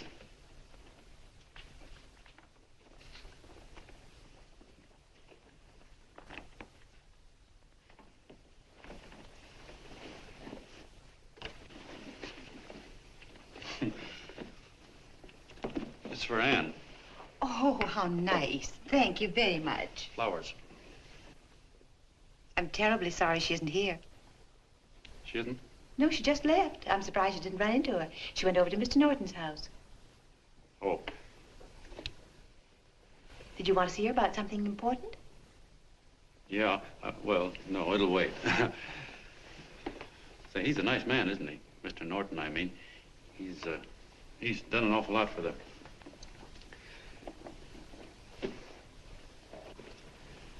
Well, say, my coat's pretty wet. I'm afraid I might have wet the couch a little.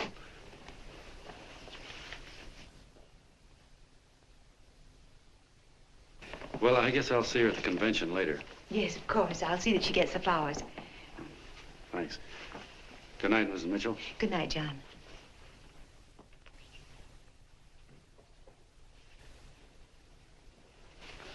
Say, Miss Mitchell, I'm kind of glad Anne isn't here. You see, I came over here hoping to see her alone, and kind of hoping I wouldn't, too, you know what I mean? There was something I wanted to talk to her about. But, well, it'll wait, I guess. Good night. Good night, John. Say, look, Mrs. Mitchell, have you ever been married? Oh, I'm sure you have. Gosh, that's pretty silly. I guess you must think I'm kind of batty. Well, I guess I'd better be going at that. John, my husband said, I love you. Will you marry me? You did? What happened? I married him. Well, yeah, that's what I mean, see? It was easy as all that, huh? Uh-huh. Yeah, but look, Mrs. Mitchell, you know, I love Anne, and it's going to be awfully hard for me to say it because, well, you know, she's so wonderful. And, well, the best I ever was a Bush League pitcher. And, you know, I think she's in love with another man, the one she made up. You know, the real John Doe. Well, that's pretty tough competition. I bet you he'd know how to say it all right. On me, I get up to it and around it and in back of it, but I never get right to it. You know what I mean? So the only chance I've got is, well, if somebody could kind of give her a warning, sort of prepare her for the shock. You mean you'd like me to do it? Hmm? Well, I was thinking that, yeah, you know, sort of break the ice. Of course I will, John. See, thank you, Mrs. Mitchell. Hey, you're okay.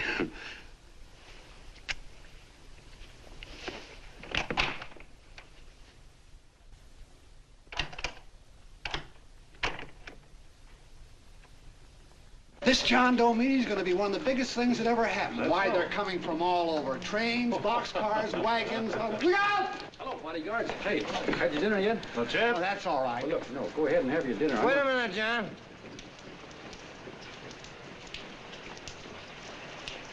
Hello, Mr. Connell. How are you, John? John, I want to have a little talk with you. What's the matter? Are you falling? Come here. Hey, boss. Oh, quiet.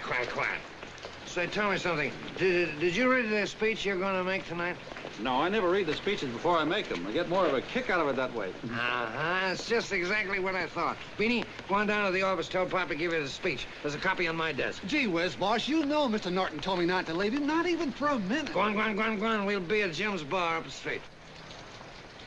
You're a nice guy, John. I like you. You're gentle. I always like gentle people. Me, I'm hard. Hard and tough. I got no use for hard people. Gotta be gentle to suit me. Like you, for instance.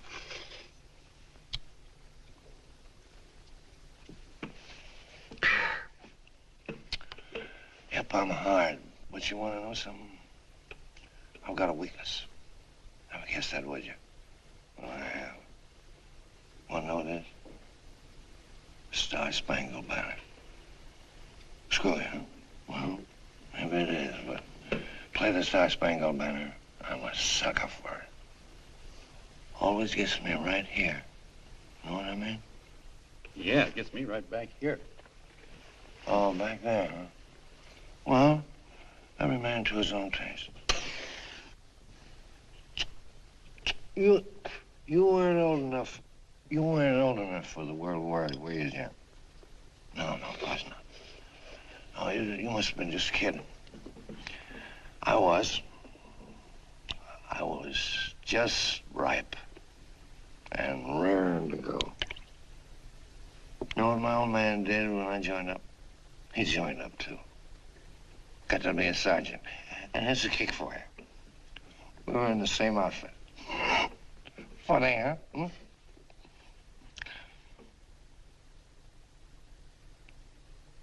He was killed, John.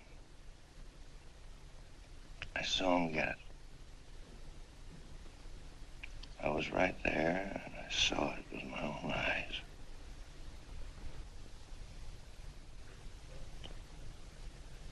Me, I came out without a scratch. That is, excepting my ulcers.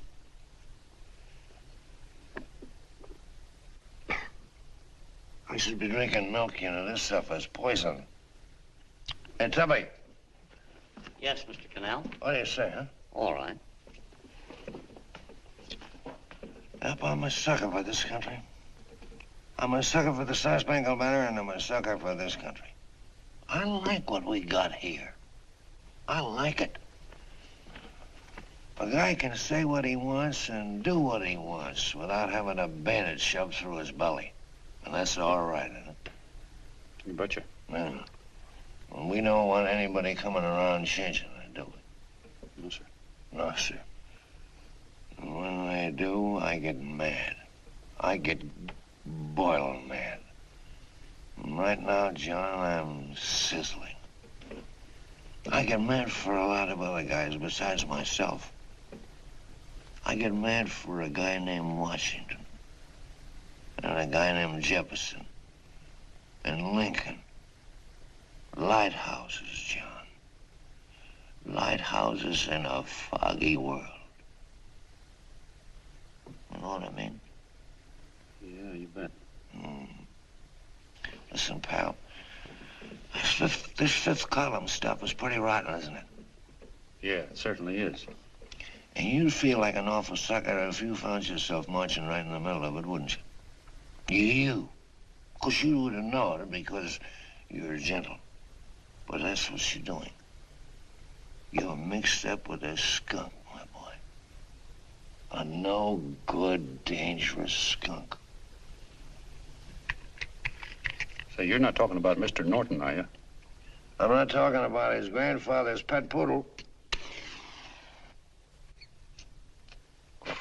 You must be wrong, Mr. Connell.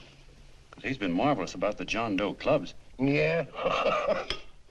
Say, you're as sold on this John Doe idea, aren't you? Sure. Sure. I don't blame you. So am I. It's a beautiful miracle. A miracle that can only happen right here in the good old USA. And I think it's terrific. What do you think of that? Me, hard-boiled Connell, and I think it's plenty terrific. All right. Now, supposing a certain unmentionable worm whose initials are DB was trying to use that to shove his way into the White House so he could put the screws on, so he could turn out the lights in those lighthouses. What would you say about that, huh? Nobody's going to do that, Mr. Connell. They can't use the John Doe clubs for politics. That's the main idea. Is that so? Then what's a big political boss like Hammett doing in town? And a labor leader like Bennett? And a lot of other big shots are up at DB's house right now. Wolves, John. Wolves. Waiting to cut up the John Does.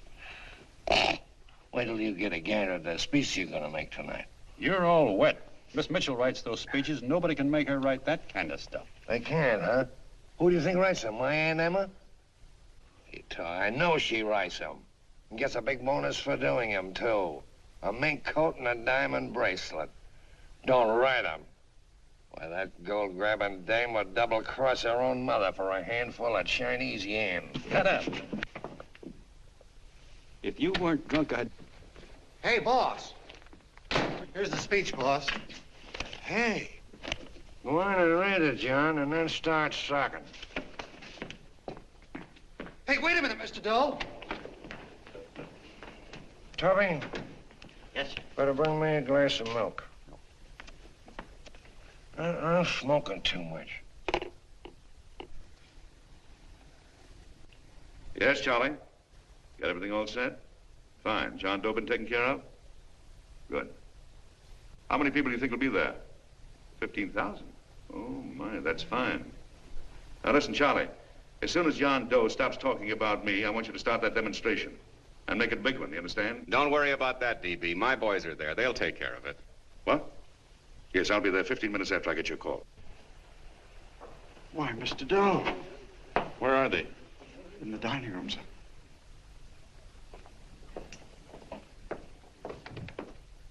Now, gentlemen, I think we're about ready to throw that great big bombshell. Yeah, well, it's about time.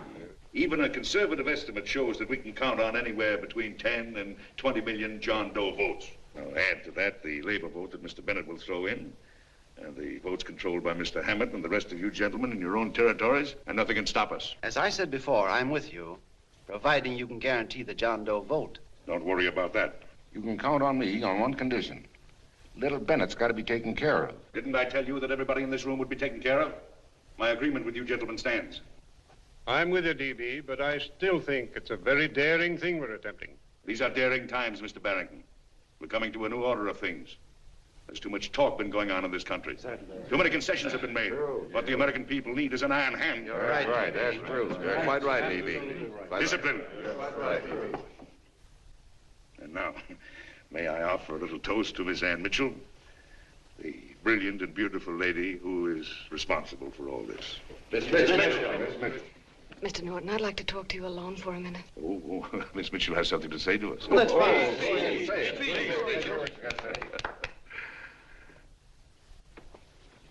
Hello.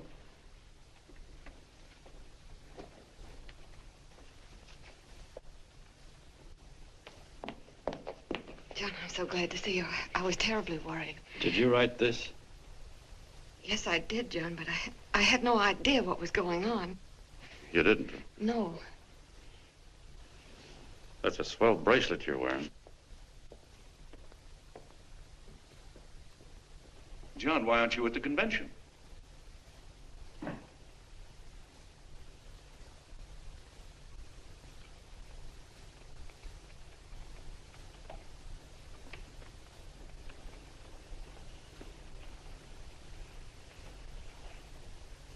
Is there anything wrong?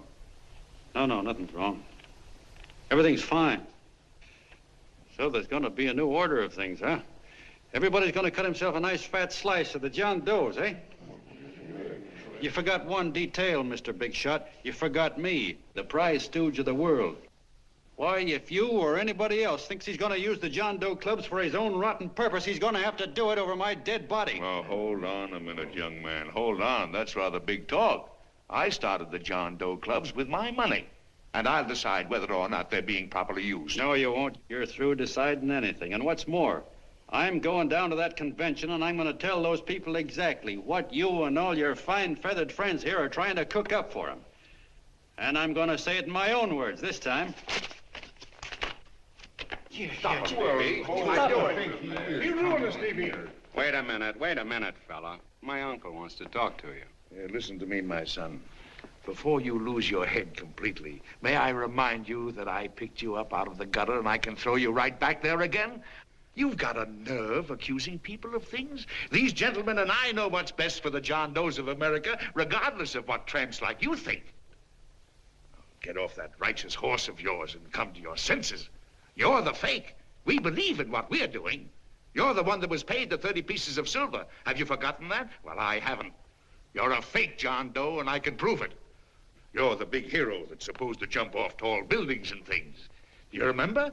What do you suppose your precious John Does will say when they find out that you never had any intention of doing it, that you were being paid to say so?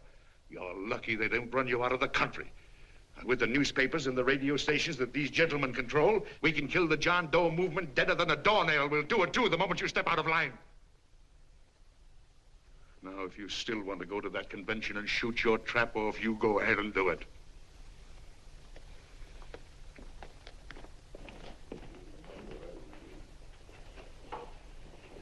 You mean to tell me you'd try to kill the John Doe movement if you can't use it to get what you want? You bet your bottom dollar we would.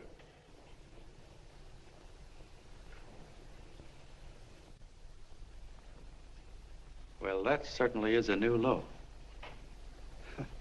I guess I've seen everything now. You sit there back of your big cigars and think of deliberately killing an idea that's made millions of people a little bit happier. An idea that's brought thousands of them here from all over the country, by bus and by freight and jalopies and on foot, so they could pass on to each other their own simple little experiences. Why, look, I'm just a mug and I know it, but I'm beginning to understand a lot of things. Why, your type's as old as history. If you can't lay your dirty fingers on a decent idea and twist it and squeeze it and stuff it into your own pocket, you slap it down. Like dogs, if you can't eat something, you bury it. Why, this is the one worthwhile thing that's come along. People are finally finding out that the guy next door isn't a bad egg. That's simple, isn't it? And yet a thing like that's got a chance of spreading till it touches every last doggone human being in the world, and you talk about killing it. Why, when this fire dies down, what's going to be left? More misery, more hunger, and more hate.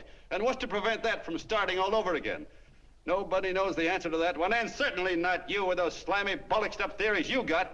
The John Doe idea may be the answer, though. It may be the one thing capable of saving this cockeyed world. Yet you sit back there on your fat hulks and tell me you'll kill it if you can't use it. Well, you go ahead and try. You couldn't do it in a million years with all your radio stations and all your power. Because it's bigger than whether I'm a fake. It's bigger than your ambitions, and it's bigger than all the bracelets and fur coats in the world. You bet it is, John. And that's exactly what I'm going down there to tell those people. Wait a minute, you ungrateful rat. My uncle's been too good. Getting away. Give me the bullet. John! I've always told you, D.B., you're playing with dynamite. Which way? All right, now, get away. Before he gets through tonight, he'll ruin us all. I'll stop him cold. Don't worry, I've been ready for this. John! Oh, John, please listen to me. Please, I can explain everything, John. I didn't know what they were going to do. Let me go with you, John. John, please. Go ahead, driver. Full park. Explain it to you, John. Please let me go with you. Please. John! Mr. Norton wants to see you. Listen to me, Mayor Lovett. You do as I say. I want them both arrested. You tell the police department to pick up Connell. I've got the girl here. I've got the bullet. I don't care what you charge him with. If you're worried, let him go in the morning, but keep him in jail overnight. Hello, Bulletin. Put what wire on.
Quiet, please. Ladies and gentlemen, let us have a moment of silent prayer for the John Does all over the world, many of whom are homeless and hungry. Rise, please. Everybody rise.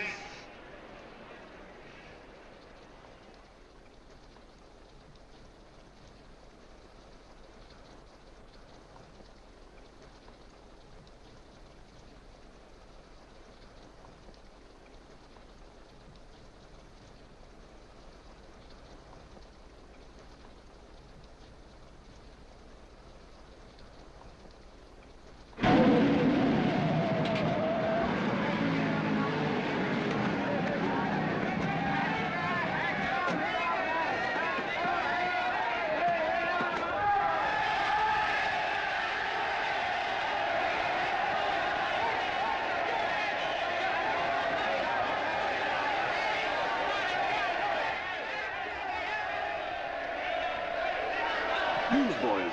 Hundreds of yelling newsboys are swarming into the park like locusts. They're yelling John Doe's a fake. Fake.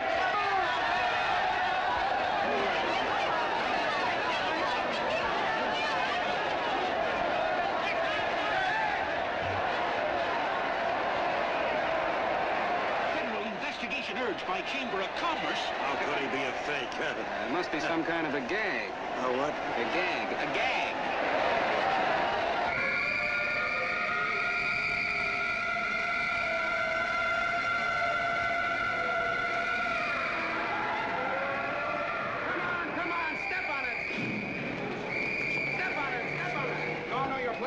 so let's get going. Wait for the face. Hey, miss, will you autograph my balloon? Sure.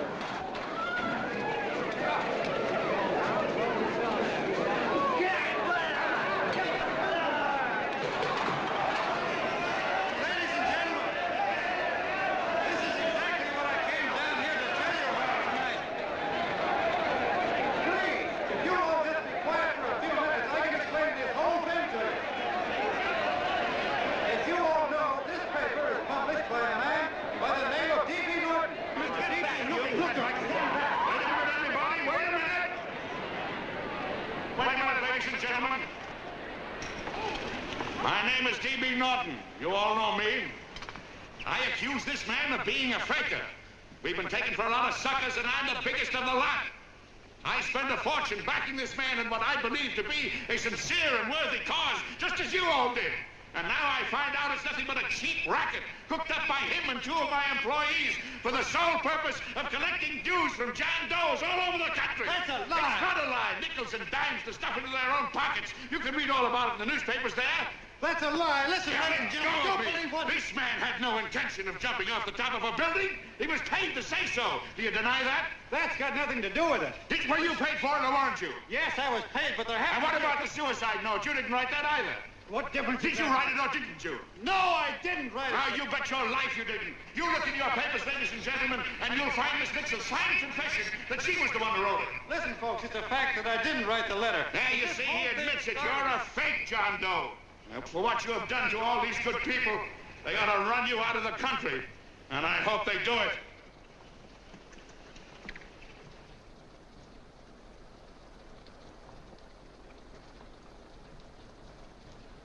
Speak up, John. We believe you.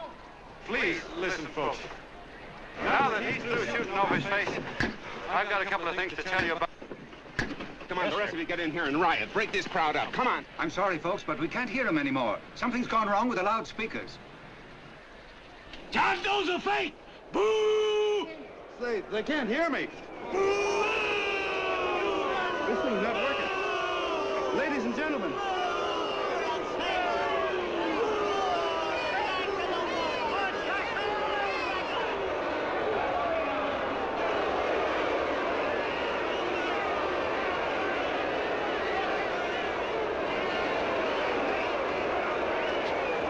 This thing's bigger than whether I'm a fake.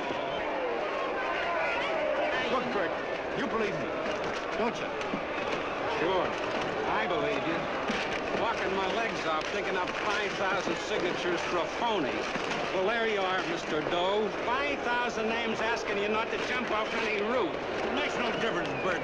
The idea's still good. We don't have to give up our club. Yeah, well, you can have it. They're starting to throw things. Somebody's going to get hurt. I'm afraid it'll be John Doe. Listen to that mob. I've got to go to him. All right, lady. Get what you ought to. Let me go. I want to go to him. Oh, please.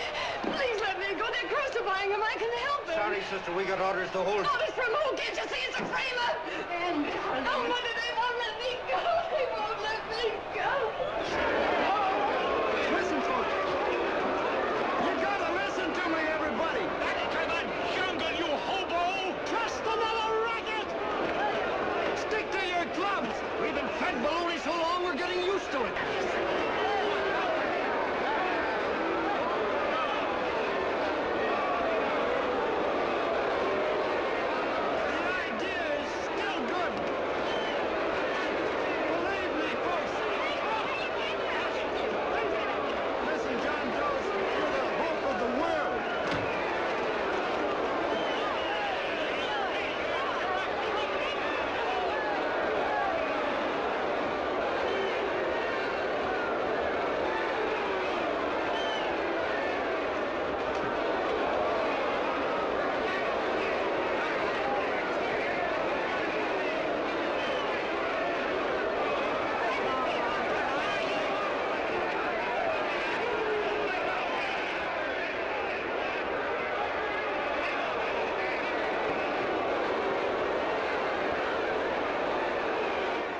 Managed to get him out of the park.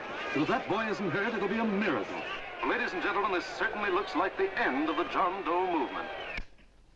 Well, boys, you can chalk up another one to the Pontius Pilates.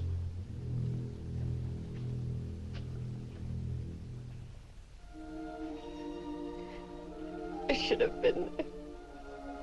I could have helped him. He was so all alone. A lot of us are going to be mighty ashamed of ourselves after tonight. We certainly didn't give that man much of a chance.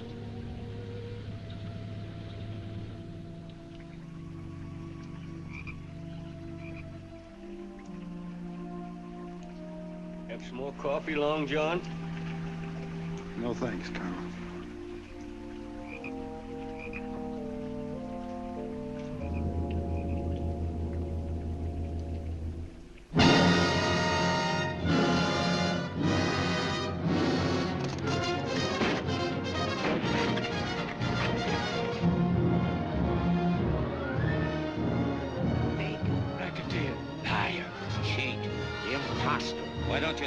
Christmas Eve at midnight.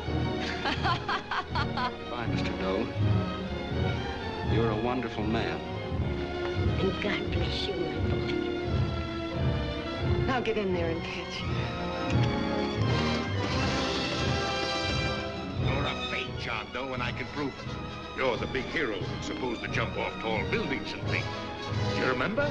What do you suppose your precious John Does will say when they find out that you never had any intention of doing it, that you were being paid to say so? Christmas Eve at midnight.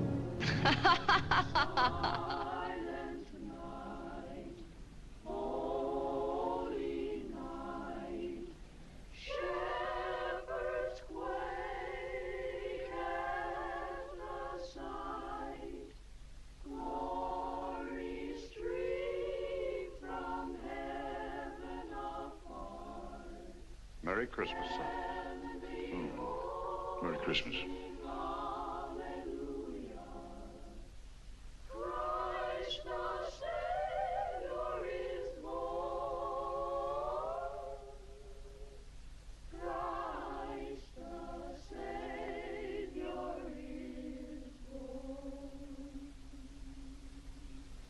Thank you, sir.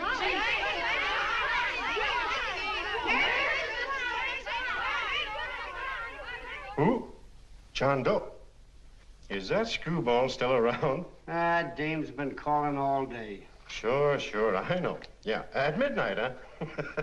Okay, lady. We'll have the place surrounded with nets. They're laughing at me.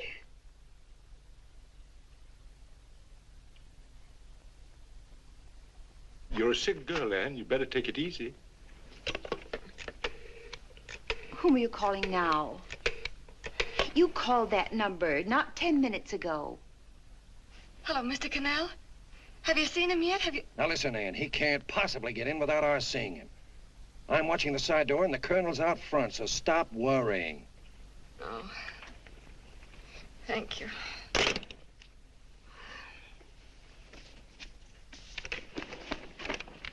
What, Ann? Anne, don't be foolish. If this isn't the craziest, the battiest, the looniest wild goose chase I ever heard of. Oh, shut up, Bert. Sourpuss is right. Yeah, well, if he is, I'm a banana split. That man is going to be on that roof. Don't ask me how I know. I just know, and you know it as well as I do. Sure. I'd like to believe in fairy tales, but a guy that's a fake isn't going to jump off any roof. I don't think he was any fake, not with that face. And anyway, what he stood for wasn't a fake. Okay, honey, okay.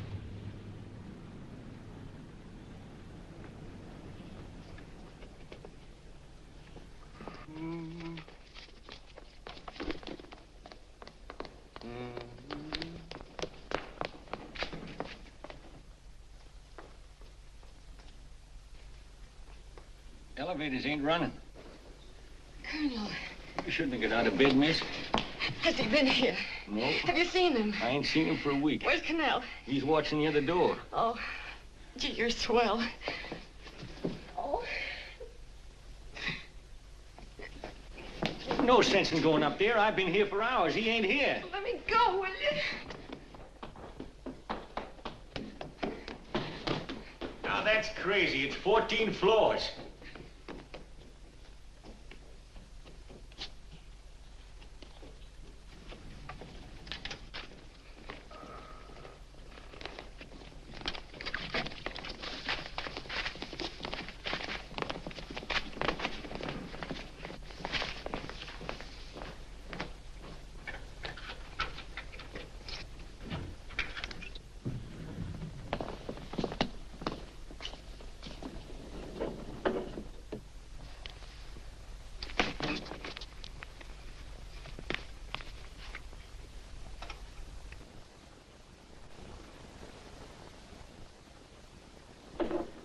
far as the elevator goes.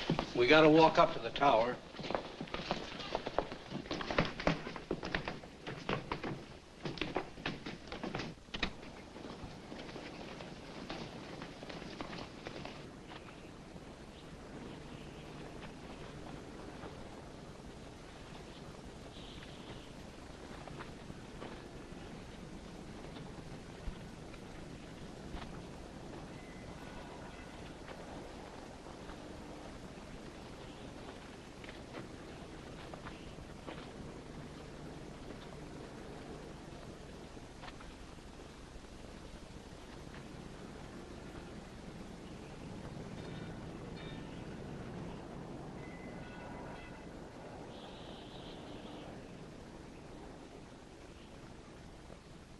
That tramp was probably full of Christmas cheer and asleep in some flop house. Let's go. I've got to decorate my tree.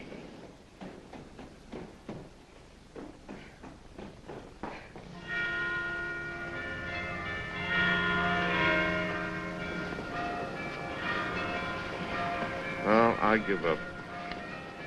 I don't know what gave us the idea that we'd attempt anything like this. I guess you're right. I'm afraid the joke's on us. Let's go. I hope nobody finds out we've been here.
I wouldn't do that if I were you, John.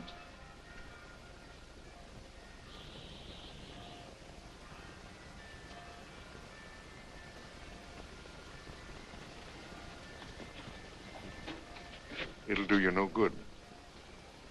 The mayor has policemen downstairs with instructions to remove all marks of identification you may have on your person. You'll be buried in Potter's Field and you will have accomplished nothing.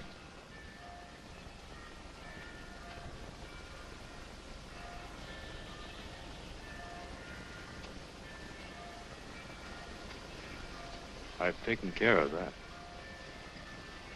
I've already mailed a copy of this letter to Mr. Connell.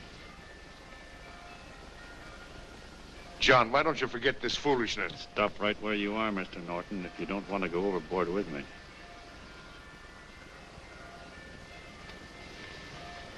I'm glad you gentlemen are here. You killed the John Doe movement, all right. But you're going to see it born all over again.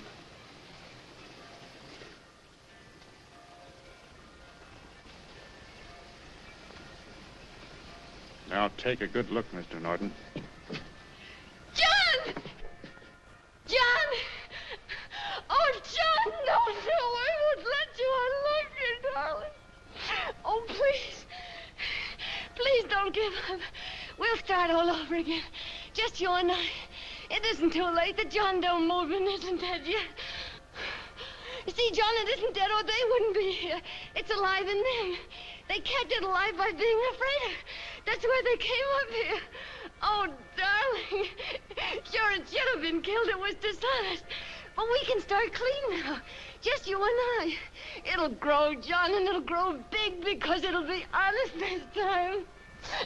Oh, John, if it's worth dying for, it's worth living for. Oh, please, John. Oh. Oh, please, please, God, help me. John, look at me. You want to be honest, don't you? Well, you don't have to die to keep the John Doe idea alive. Someone already died for that once. The first John Doe.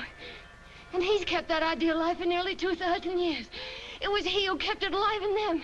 And he'll go on keeping it alive forever and always. For every John Doe movement these men kill, a new one will be born. That's why those bells are ringing, John. They're calling to us. Not to give up, but to keep on fighting, to keep on pitching. Oh, don't you see, darling? This is no time to give up. You and I, John, we... Oh, no. No, John. If you die, I want to die, too. Oh, I love you. Oh, John.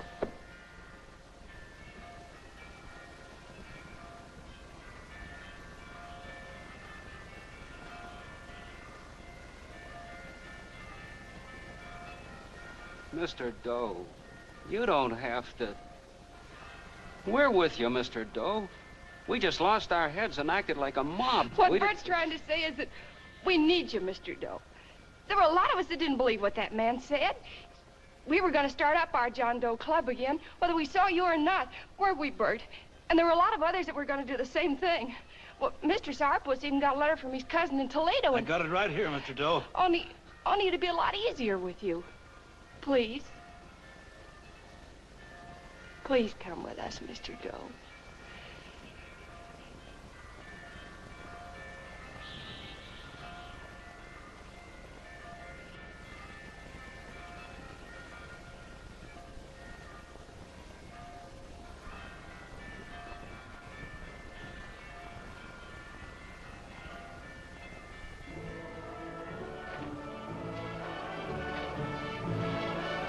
Long John. Mr. Doe. Here, we'll help you with it. She'll be all right. Mr. Doe, take her right down to the car. And right up front. Look, we got a car right down to where it is. Lay on, Norton. The people. Try and lick that.